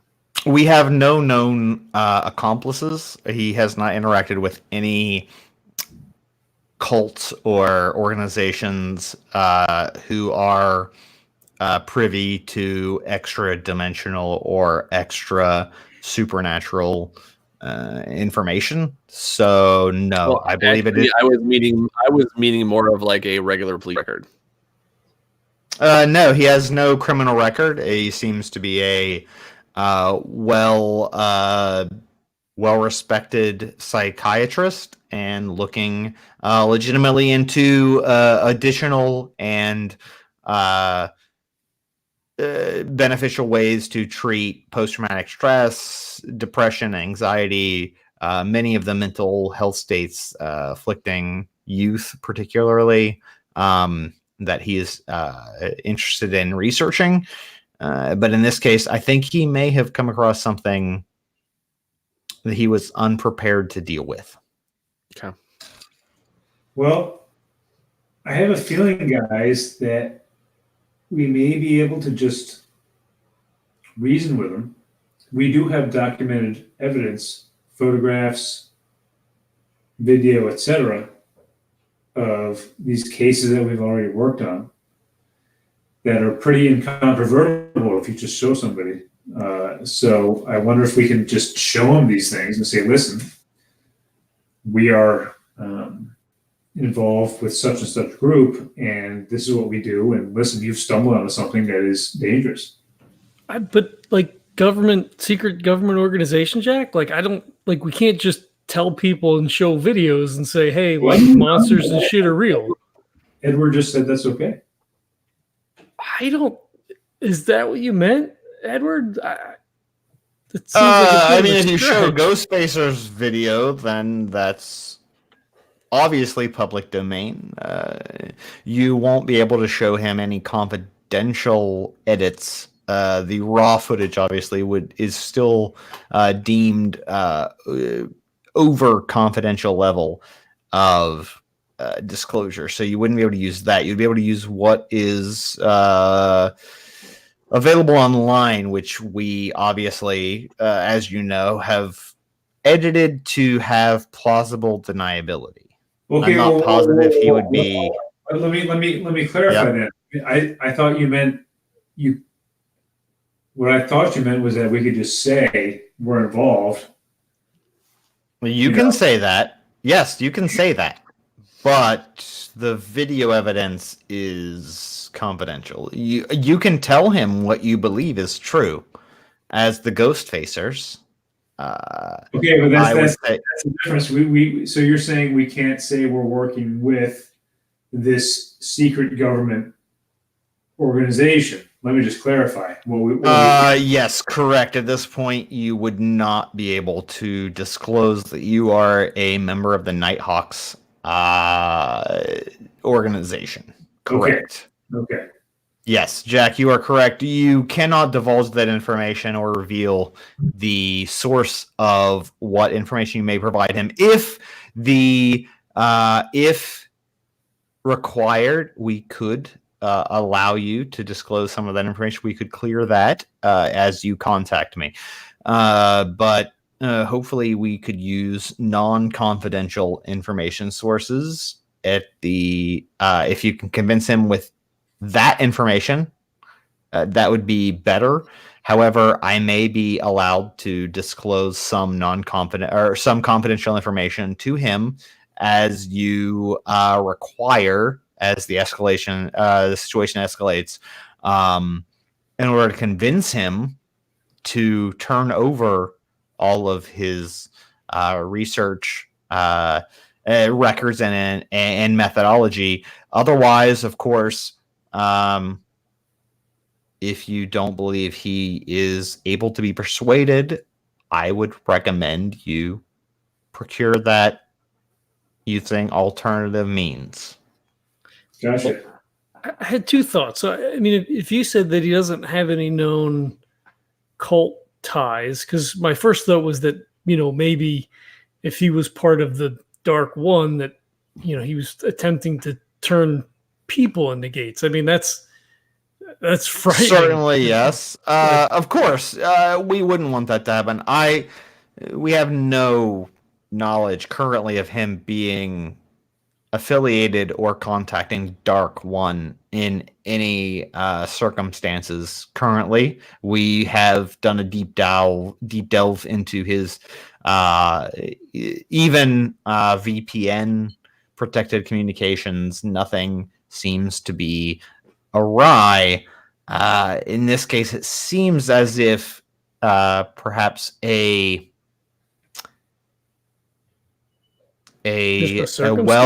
well-meaning researcher has stumbled upon something that they are not prepared to handle.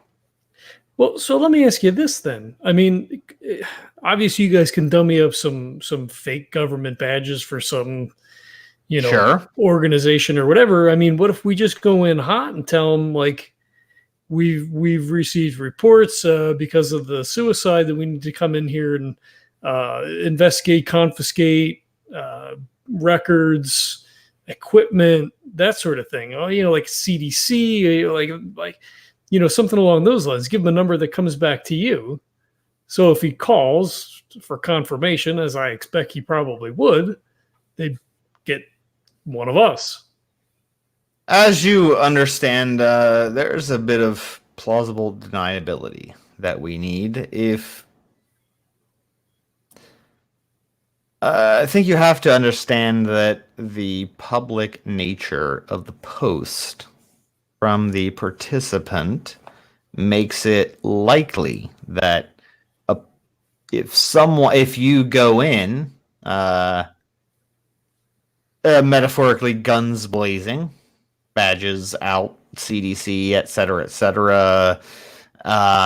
that it lends credence to the poster's identification of extraordinary beings, which, again, the purpose of our organization is to, the less you look into the abyss, the less it looks back at you, of course. And so providing some sort of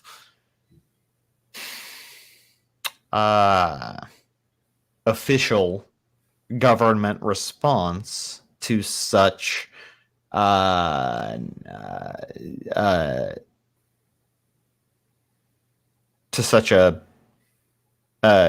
investigation, a discovery, would only lend credence to the idea that these things exist, and so we must do this covertly. What if we pose as lawyers? Lawyers from whom? Someone is going to sue because she killed herself, and it's like a discovery thing. From the family, then I suppose. If yes, you have whatever methods that you believe are most achievable of our goal. I think perhaps any public record of a lawsuit. I guess if you don't file said lawsuit and you are claiming said.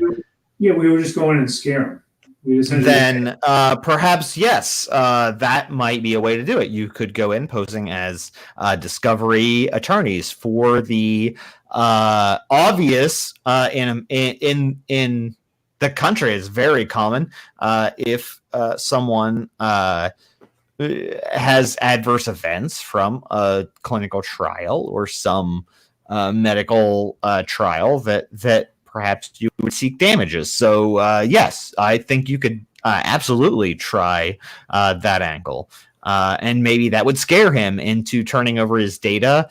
As long as we have the data, and then of course you must at the same time, whether you would be able to confiscate his equipment would be another story. We need his equipment within our. We need it. Well, we need him to not have access to it. We need him no longer to be able to do his research, and a less than legal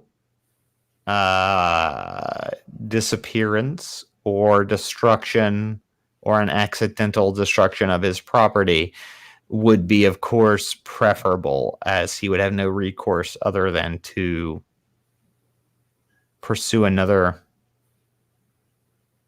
course of research if what he was doing happened to be destroyed in a way that wouldn't be claimed through insurance practices.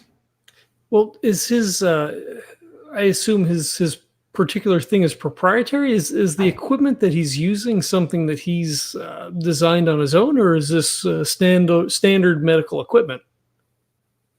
It seems as if most of the equipment is standard. However, the scans that he has performed seem to be proprietary in targeting this particular portion of the brain. So we believe that it is possible that if we are able to procure the data records and or sabotage the data records so that they do not exist as a secondary objective, that he may not be able to replicate the precision of his stimulation scans, as it were. So then the equipment itself doesn't necessarily have to be destroyed then. It would perhaps dissuade him from continuing with his research. I see. If you get my drift. I understand. It seems to me... He winks and is like, yes, nod. It seems to me that perhaps our best bet to try first may be to play into his sense of ethics. And we go to him and say, listen, this is the real deal. This is what's really happening here. And if the guy is stubborn, then I see no problem with, burning down the house. But we may want to go to him with the scientific data and say, listen, this is what's really happening here. This is what you're doing. You need to stop first.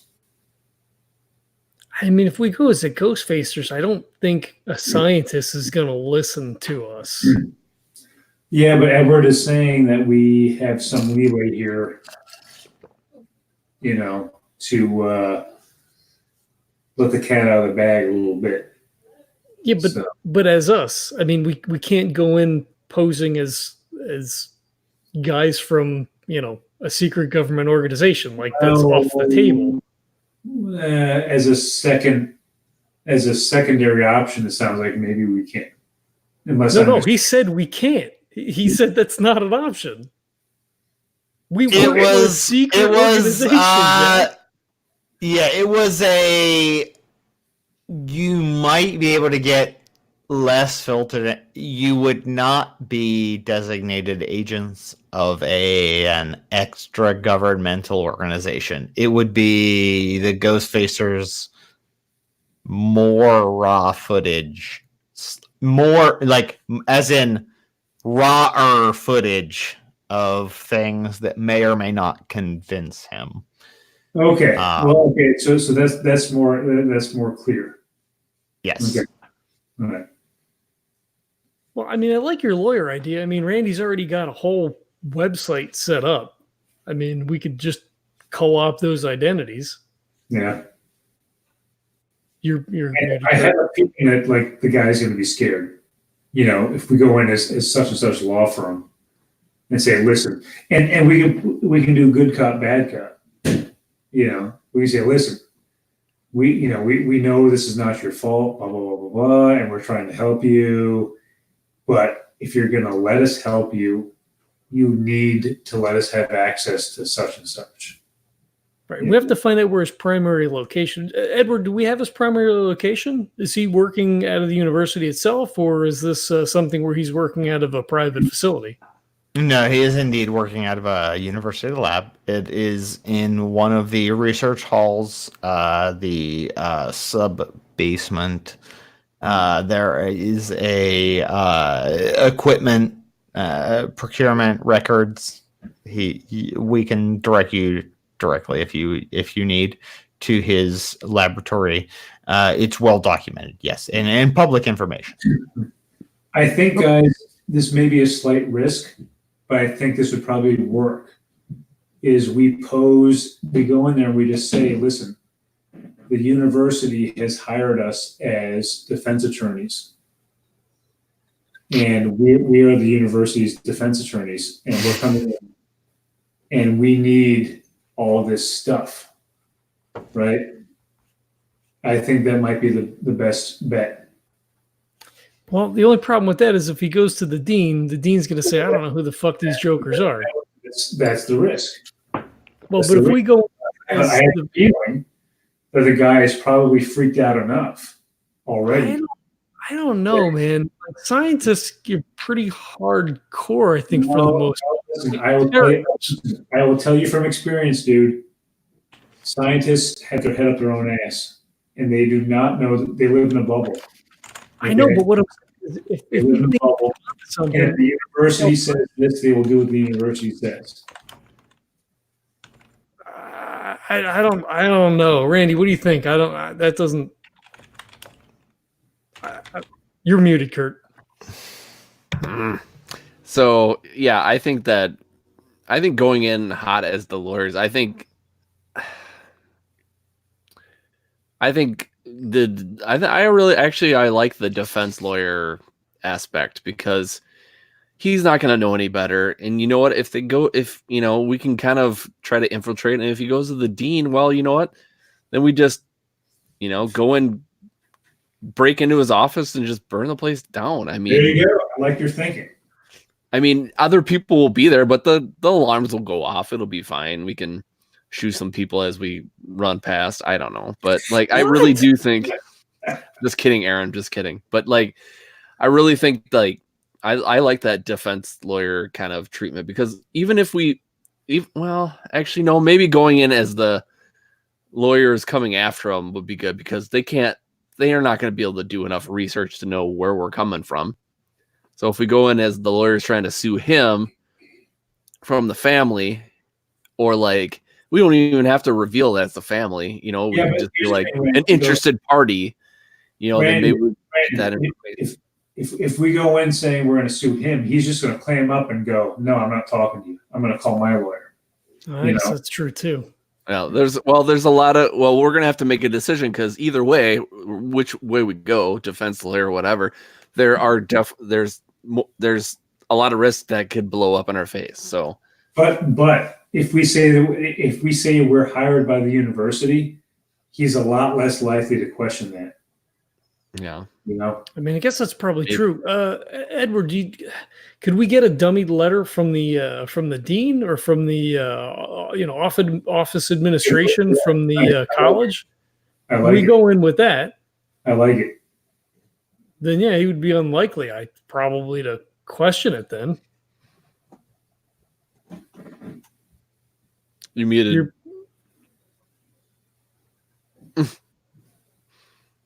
Yeah. If you would need something fabricated from the dean, we could definitely do that as a letter saying we are that you are defense attorneys in support of our defense from this particular adverse event from a particular clinical trial. Yeah, certainly. We could fabricate that quite adequately, I would believe. Dude, that's 100%. If you came in with a letter signed by the dean saying this is where, dude, that's waterproof. I don't believe they would be able to determine that it was unsubstantiated. I think we could easily, if nothing else, find a signature from the dean or a stamp from their office. You would certainly be able to proclaim yourselves defense attorneys if that's the path you would like to take. I think we could definitely assist you with that. I think that's rock solid. Might be the path of least resistance. And then, like Randy said, if we have to, we can always get back in there and burn the place down. I mean, while we're inside, we want to take a look at the equipment. We want to get copies of the records, all the other stuff, and then we can scope out the inside. And if we have to infiltrate back in, then so be it.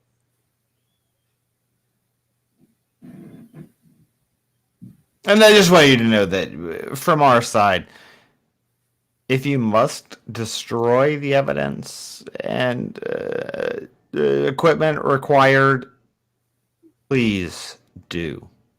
I would rather the knowledge be destroyed than explored without proper guardrails within the safety. So, if you must destroy the laboratory, but if you can procure the equipment, if you can convince him with your in espionage attempt, then obviously bring us all you can. It would only help our cause. But if nothing else, please destroy the equipment and research so that if not, that we may, I won't ask you to do dirty work, but we may require him to be charged with offenses in order to stop him from pursuing this research in a more concerted fashion. I won't put that on you, obviously. This mission is your first back. I'm trying to... I think it should go smoothly, but if not, we are prepared to deal with what we need to. I think we can get the info from him, and then I think we can certainly go back in and torch the place. We do both. You know? I think that's if Jack is correct. If you're able to get the information of his research from him and destroy his capability to replicate the information, we will be in a win-win situation. I would greatly appreciate it, if nothing else, based on the idea that we have no idea what he is contacting in these experiments. What has driven a perfectly functional, healthy volunteer? Again, this is phase 1. These were not depressed people. A healthy volunteer to kill themselves within a day of experiencing the treatment protocol. Based on her post, thankfully, on Reddit of some extra dimensional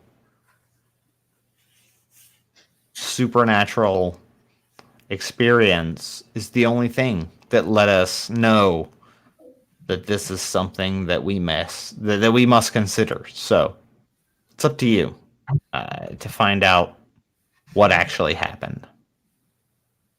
Well, and if nothing else, to stop it from happening again. Well, if we have to break back in, perhaps we can do some surveillance. Is there any way we can find out when the cleaning people normally arrive? We can perhaps absolutely them to be able easier to sneak in. We can, maybe snatch them, knock them out, steal the key cards. Sure. If that's what you would like, let me just let me know. We will fill in for the regular crew. Perhaps something. The regular crew came down with something. Yeah. I think we should plan on that. Even if we do get the information, it'll be an easy way for us to get back in and sabotage the equipment, pull the hard drive. Any of that kind of stuff. Hopefully he only has this information here. If he's doing it at the university, it probably becomes proprietary to the university. Yes, it does. And we will definitely... we have some means in which to make sure that particular people are... definitely, they're inconvenienced, but definitely not under any threat. The cleaning people will be suffering from a cold and needing to call out. You will be given, if you wish, cover identities and be the remaining cleaning crew for the week of your investigation, if that would prove reasonable. What if the stuff comes What's that, Jack? What if the stuff's on Dropbox? Well, he'd be breaking confidentiality. What do you mean? Then? Yes. What if all the info is also on the cloud? Then I suppose whoever is sharing that information, you would need to discern. If the information is shared with external entities other than his own research group, it would be very important for us to identify the, I guess, receivers of this information. If he is transmitting it to a non-university or non-governmental entity. So if we're going to be the cleaning crew, do we also want to go in as the lawyers as well? Then we will need some sort of disguise, as it were. You would need disguises, yes. We need some Inspector Clouseau shit going on now. Yeah. Rubber noses, the whole 9 yards. Perhaps it would be best if some of you, or one or a subset of you, would be attorneys, and the other would be the leader of the cleaning crew. I don't think they'd have much. Obviously, low-wage workers aren't going to question new supervisor. But I wouldn't say the three of you could be both cleaners and attorneys. If you do, then the cameras and such might be an issue. Yeah, I would say it would make sense that two of us were the attorneys and then one person was a cleaner. Okay, I mean, that works. They probably send more than one cleaner usually, though. Probably. Yes. Well, you would be the foreman or the new supervisor or whatever. Yeah. Okay, that works. And they should, by all rights, have a key to the labs as well. I mean, if nothing else, they probably pick up the trash and sweep the floor. Yep.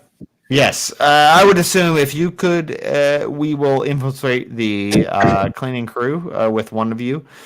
You would have access to the laboratory and be able to, in theory, procure any equipment we needed to make sure the experiments were not continued.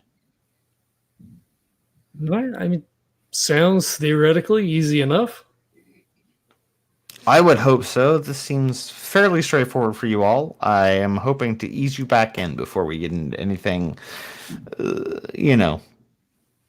otherworldly. In this case, I think it's accidental. Well, let's hope so. I hope so as well.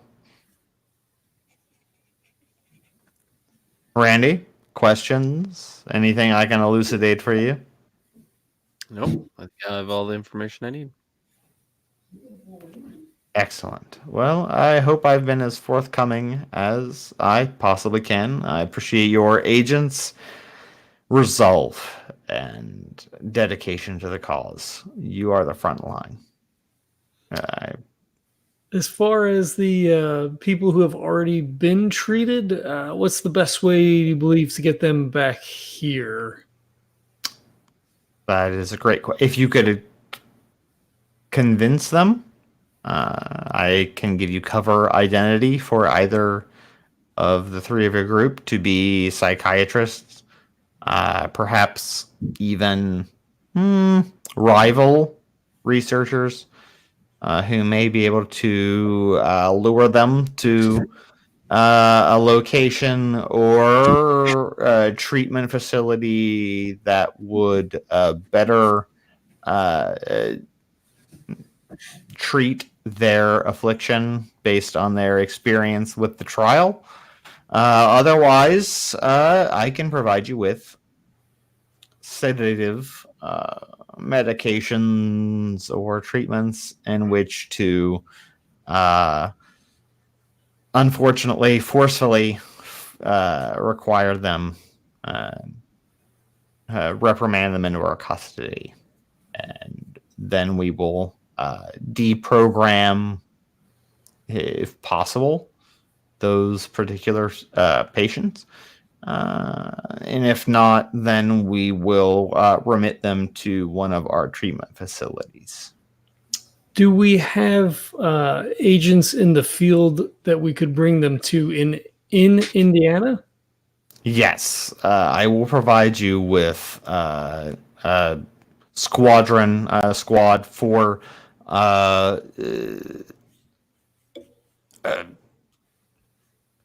field agents that are capable, if you are able to remit a particular subject to their care, they will be able to subdue and transport them to a treatment facility required for their level of trauma.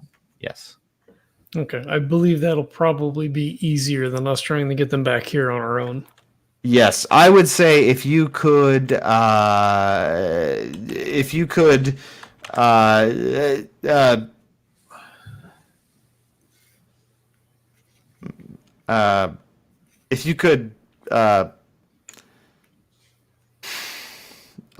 knock out, for less of a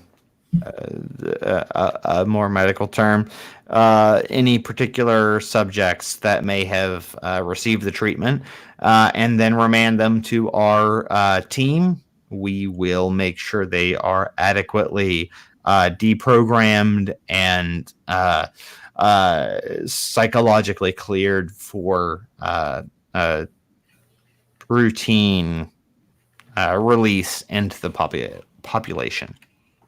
Well, maybe we can just ask nice if we pose as a psychiatrist interested in their well-being based on the rumors swirling around the current research. Of course. I think you have, in this case, the truth to your advantage. And so I believe you may be able to use that into the ability to encourage those afflicted by the treatment to divulge information to you and obviously to us in order to calm their minds from the exposure to the darkness that obviously teems at the fringes of our society. All right. When do you want us to leave? As soon as you can. Whenever you are ready. Within the week, obviously. Otherwise, it's up to your leisure. You let us know, and we will book the flight. Let us know what you need ahead of time, and we'll make sure everything is packed on a private airliner. And that's a wrap. Well, Randy has the website set up. We will need IDs to go along with that. Fuck, I can't think of it. The registry, the like lawyers. I want to say, yeah, you know what I'm talking about. Yeah, the website of like the lawyer. Yeah, we have that, but we need like the IDs and then like the registration to like be the lawyer. Yes. Yep. Yeah, the licensing. The letter from the dean, obviously, and the contact person for the cleaning crew, and tertiary identity for someone to pose as a psychiatrist. Yep. Okay. That's all good. Yep. Okay. I guess when that's ready, we'll be ready to go. You guys have anything going on? You ready to get back to it? Post show. Yep. All right. I suppose let us know then when the tickets are available and when we're leaving. All right. That's next episode. Otherwise, we are done for this episode and on to the paid content. Hold on, commercial. John, get us to that paywall. Hold on. Give me that money. All right. So I want to thank everybody for Give me checking. that money. can't do the post show if you don't be quiet or the commercial. Post show, give me that money. Give me that money. Give me that money. Anyway. Okay. So I'm making notes. John, you wrap it up. I got to make notes. All right. So I want to thank everybody for checking this out. We have our sponsor, obviously, Birds of a Feather Coffee. They're a small batch craft coffee roaster. They have the awesome legendary brew, which I guess I'm going to be getting on Monday. So I'm looking forward to that. I'm getting low. It got mailed out, baby. I roasted that and sent it out. Was it yesterday? I don't know. I think it was yesterday. The other day. Yeah. So if you order online, the likely chances I roasted that like a day before I sent it to you, and it's extra delicious that way. And John orders the legendary brew. You should get it. It's a medium brew. It's I would call it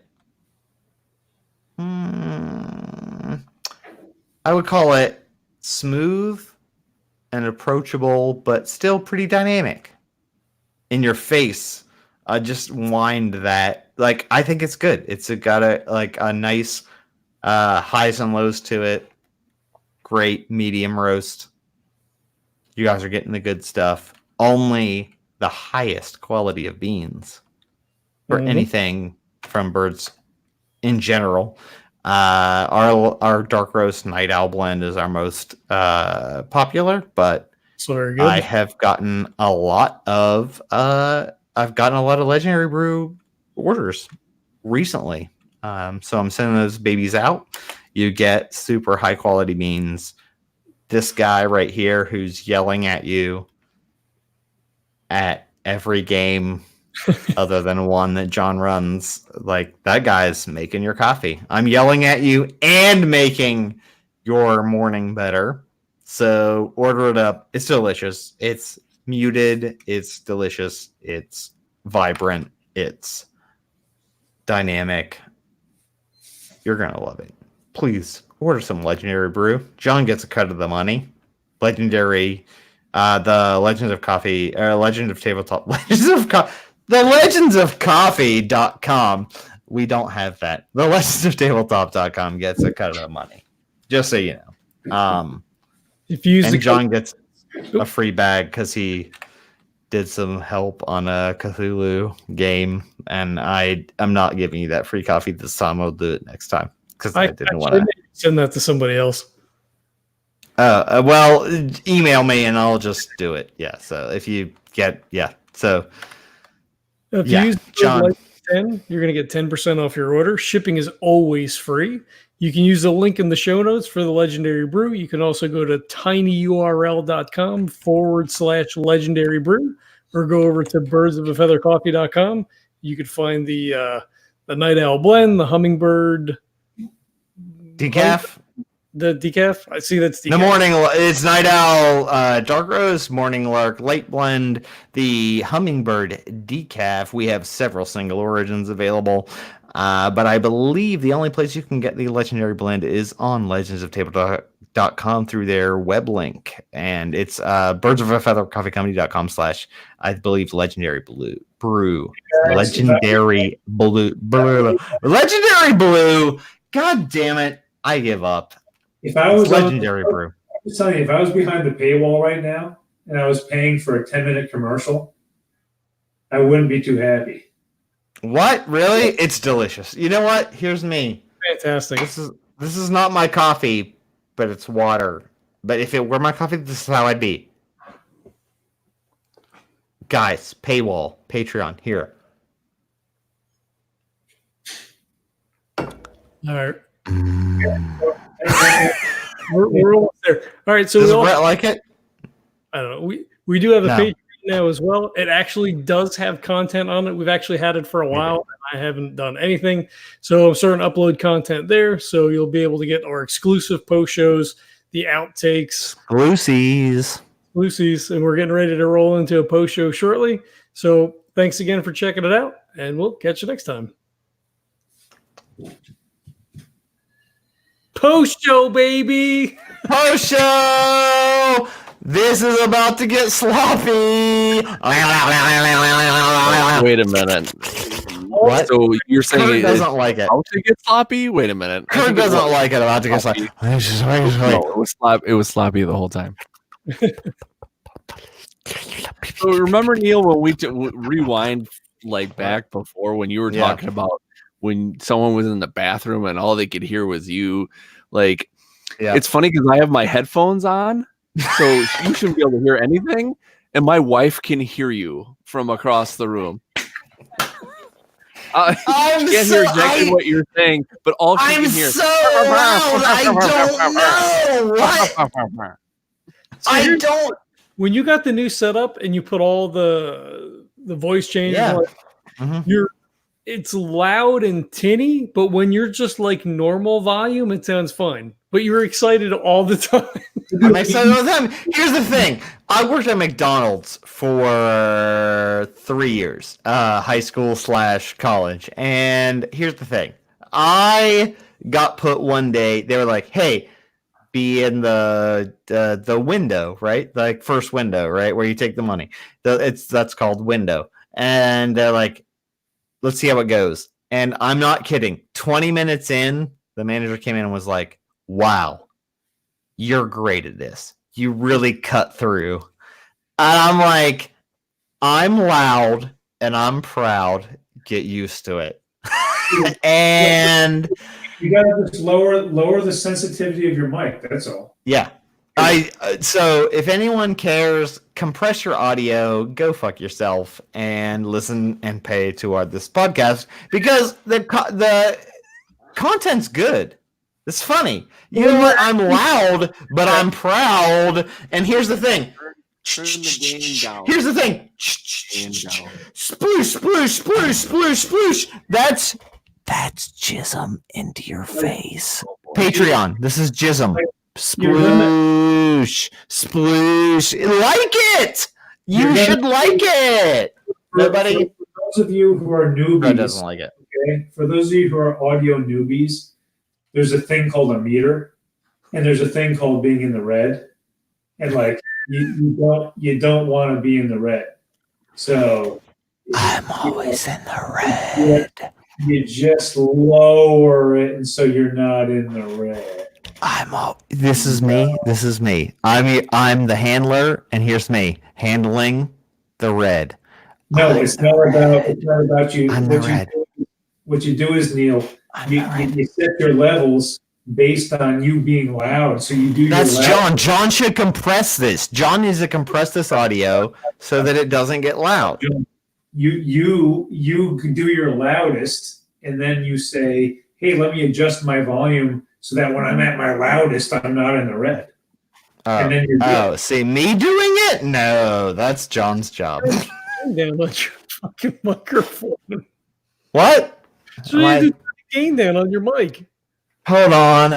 Okay, is that better? Actually, now you're super low, but you're still tinny. Really? Hold on. Let me. When you're normal volume. I restart the audio engine, John. Audio engine. I'm getting a lot of buzzes. I just see this as like if a transformer was a person, it would be Neil because that's like seriously. So this is you're basically saying I'm Optimus Prime and great, and you guys are all fucking like Shia LaBeouf, and you're like, I'm wearing a paper bag watching my own movies, and I'm like, yeah, and I'm Optimus Prime and I'm being great. That. You're welcome. Patreon. Number 1, give us $1. Number 2, I love you. Number 3, how much more could I love you? $2. Well, here, how about this? Since we're talking about post show stuff, I was actually let's go. at a Patreon level with coffee, but the logistics seems kind of. That's fine if they want to do it, but like you have to figure out is it. So I have a monthly subscription, so they could do a monthly subscription of 1 bag, and they could get some amount, and then we can figure that out.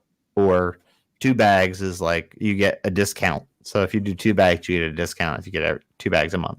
So I have like a subscription program for that, so they could do that. All right, so I have a question about the actual episode we just shot. No, okay, no, that's denied. You know what? I'm the Senate and denied. I'm totally being political. Impeachment is not allowed. I'm gonna Randy, do it. go. So I think that I wonder how many people are betting money on the fact that we cannot A, pretend to be good lawyers, B, pretend to be good at cleaning, and C, pull any of this off. Okay, I think pretend to be lawyers lower than pretend to be cleaners. But you have to pick who's the cleaner, because that's definitely, that matters. Well, so he cleans the bar, right? So like I feel like he could probably do that. But like I'm not the one that came up with this solution. I'm just coming up with like the situation, and you guys want to be lawyers, but like, yeah, I already pretended to be a lawyer, and I killed it. And I have 3 in a negotiation now, so I bet you I can negotiate the shit out of it. Yeah. So that, I mean, so yes, so it's not based. I'm not basing it on like anyone's like stats, like negatives. So if you can do it, yeah, like that totally is fine. A letter going in. Listen, if you go in with a letter with the guy's signature and it says blah blah blah, the dude is not going to question that shit. So, well, now that you say that, now you know Neil's going to have it in his head like, "Ooh, what is this? No one told me about this." And I mean, let's just. I'm going to put this out that. Is this post show? Is this Patreon? Yeah. Okay. My wife is a legitimate professor at like a university, and there's a lot of times that I'm like, why wait, hold on, someone's doing what? Like, can't someone just say like, no, you have to tell them, they have to tell you that information? And the answer is nope, academic freedom. So like, wait, that person isn't here anymore, but their entire classes, like the next semester, all of their class, PowerPoints and stuff, you can't require them to give you because of academic freedom. And the answer is, yep. Like, I left, you fired me, I'm a fucking fuckhole, I'm a piece of fucking garbage, and I leave, and you're fired, get out of here, you fucking suck. And they're like, but also give us your class materials so we can teach your class next semester. And they're like, no academic freedom. And the answer is touche.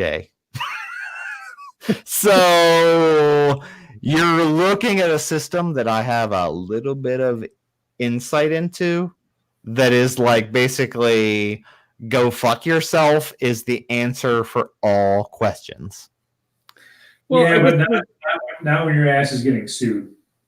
Well, but here's the thing, right? So like we're going in on his side theoretically, right? So that's the thing. That's the question. Yeah. So that's where I was like, oh, that's a great point. That's a great way to go into it. Like, we're the defense attorneys. Ooh, because then it's not like we're suing you. We're like, we're trying to get protection from blah blah blah blah blah. So that's a great way to do it. I like it. Yeah. I'm not saying it's a bad way to do it. I'm not saying it's not going to work. I think that's a great plan.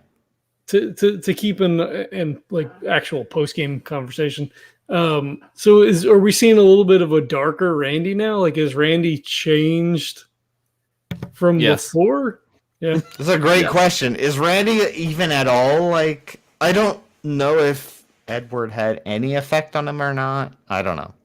Like, I don't know if that was all just. I think the last mission kind of changed everything. So we'll see how that kind of shapes out. Because you have options for sure. That's what I wanted. This one I wanted to be shorter, not as crazy. Like, figure out who's who, blah blah blah blah blah. Like, what get this stuff, destroy his ability to keep doing it. Pretty simple. I kind of feel like this episode was like, like when you watch the X-Files reruns, you'll have sort of a major story arc episode, and then you'll have like maybe 4 kind of things in between. And then you'll have another major story. I feel like this was a major story arc episode for us. I thought the opposite. We just came out of the major story arc. Yeah, I thought we came out of it. I feel like this was something that really was going to push the main story. Oh, I see what you're saying. Yeah, like the character-driven, like Randy's transformation and like how they move forward within the organization. I see what you're saying, but as far as like individual content episode, I'm with Neil in that we just finished this huge arc. We get some story stuff, we get some good character shit, but it's a short. It's almost like the mission's a throwaway. Yeah. In the sense that we're focusing on the characters and like, oh yeah, you got to go do that thing real fast. Yeah. And then I have some other, short, like I want to do some, it's staccato, right? It's like, I want to do some quick hit story, like quick hit missions where it's not session upon session upon session upon session upon session upon session of like figuring out what's going on. Like if you do it with this one, that's fine. But I don't assume it's going to be like you don't have a question of like what's happening, who's doing it. It's like what's happening, who's doing it, what you need to stop. How are you going to do it? That's what I wanted. Was like here's your mission. It's not even supernatural like per se hurdle. Like you don't have to like kill a demon. It's like stop this guy in the real world guy from experimenting that causes a problem that's bigger than a real world problem. So that was the goal, was to give you like not a throwaway, but a like. Yeah, I didn't mean it like in a bad sense. Get into the idea of like, okay, I'm going to give you an easier, like, let's just do a straightforward. You guys got to stop this. How you do it is your deal. It could still be a 2-episode arc for us. It's just play. Yeah, it will. Amount of meals. If we have a lot of meals, it might be like 6. That's true. Yeah, I hope not. Yeah. Well, hey, if Randy's getting a little more serious, then maybe not so many meals. Instead of 6, maybe 3. It's gonna go off the rails like a motherfucker, because I feel like as soon as you talk to the guy, like things are gonna go way off the rails. But Brett's gonna be like, "Do you like wrestling? Do you know who I am?" So I know what the guy is. I know the guy in my head. So whatever it is. But yes. So the question is, does that's the guy problem then, right? So like Jack is technically famous.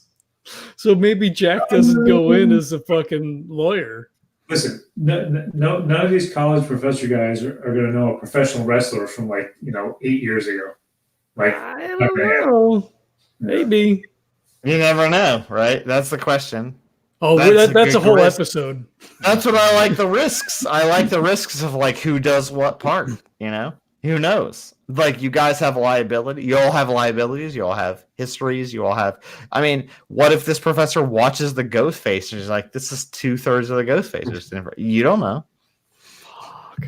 Fake beard. You don't know. That's what I'm saying. You don't know what their history is. But you got to get shit done. But in this case, it's at least a human and some stuff, and not like a ritual and some vague energy well. So, there's that. You're welcome.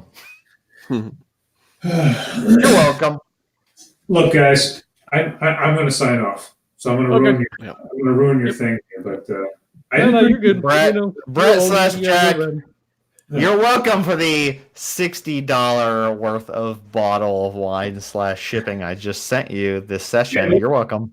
For fucking with me. That's what. See, look, if a viewer logs on and fucks with me enough, maybe I send you $60 worth of a gift. But Brett is such a dick. He's like, I'm not going to give you. He's not going to send me that sweet berry wine from Steve Rule. But guess what? I did send you that sweet berry wine, and you're welcome, sir. I hope you enjoy it to the infinite.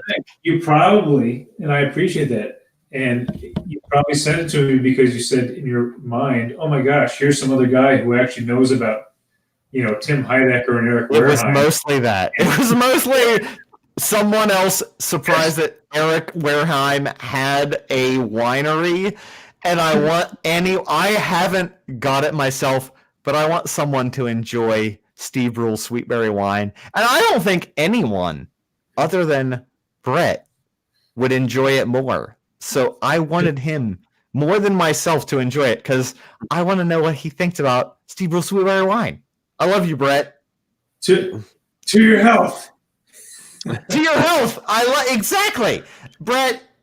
I love that you play. I love that you weren't a gamer to start, and you've stuck in for 30 fucking sessions of this fucking game. Like, what is that? For like years.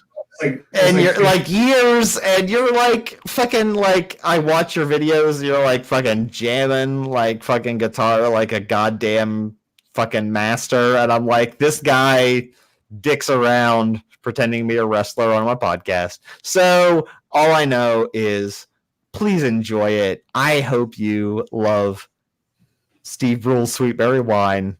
There's no one else I would love to bestow it upon than someone else who enjoys the fact that Tim and Eric are absurd and that Eric created his own goddamn winery and is now an Oculus spokesperson also, which is absurd. I'm assuming you saw the Tim and Eric's $1 billion movie, right? Did I? I mean, I did it. I loved it. At the end, where he throws the woman out to get murdered, is in just shim diarrhea tub. Come on, it's all in there. Brett, you and I realized recently the dude who's the father of the diarrhea kids is actually the guy who's in Twin Peaks. Yes, he is. He's also in Fresh Off the Boat, a sitcom on Currently Today. Oh, wow. One of my favorite. I love him. He was in, I will say, if you like, I hate it. It was a great paranormal show. It ended after 2 seasons, and it had him in it as the devil. Reaper. If anyone watched, it was on shit. I don't remember what network. It's called Reaper. It was that guy was the devil, and then it was a guy and his friend who were trying to stop demons from taking over the world. I got a lot of ideas from it. So look at Reaper on, I believe it was, I want to say CMT, but it's not CMT. What's the other one? Guys, come on. God, John! TV. Fuck you. No, it's C. I watch murder shows. God damn it!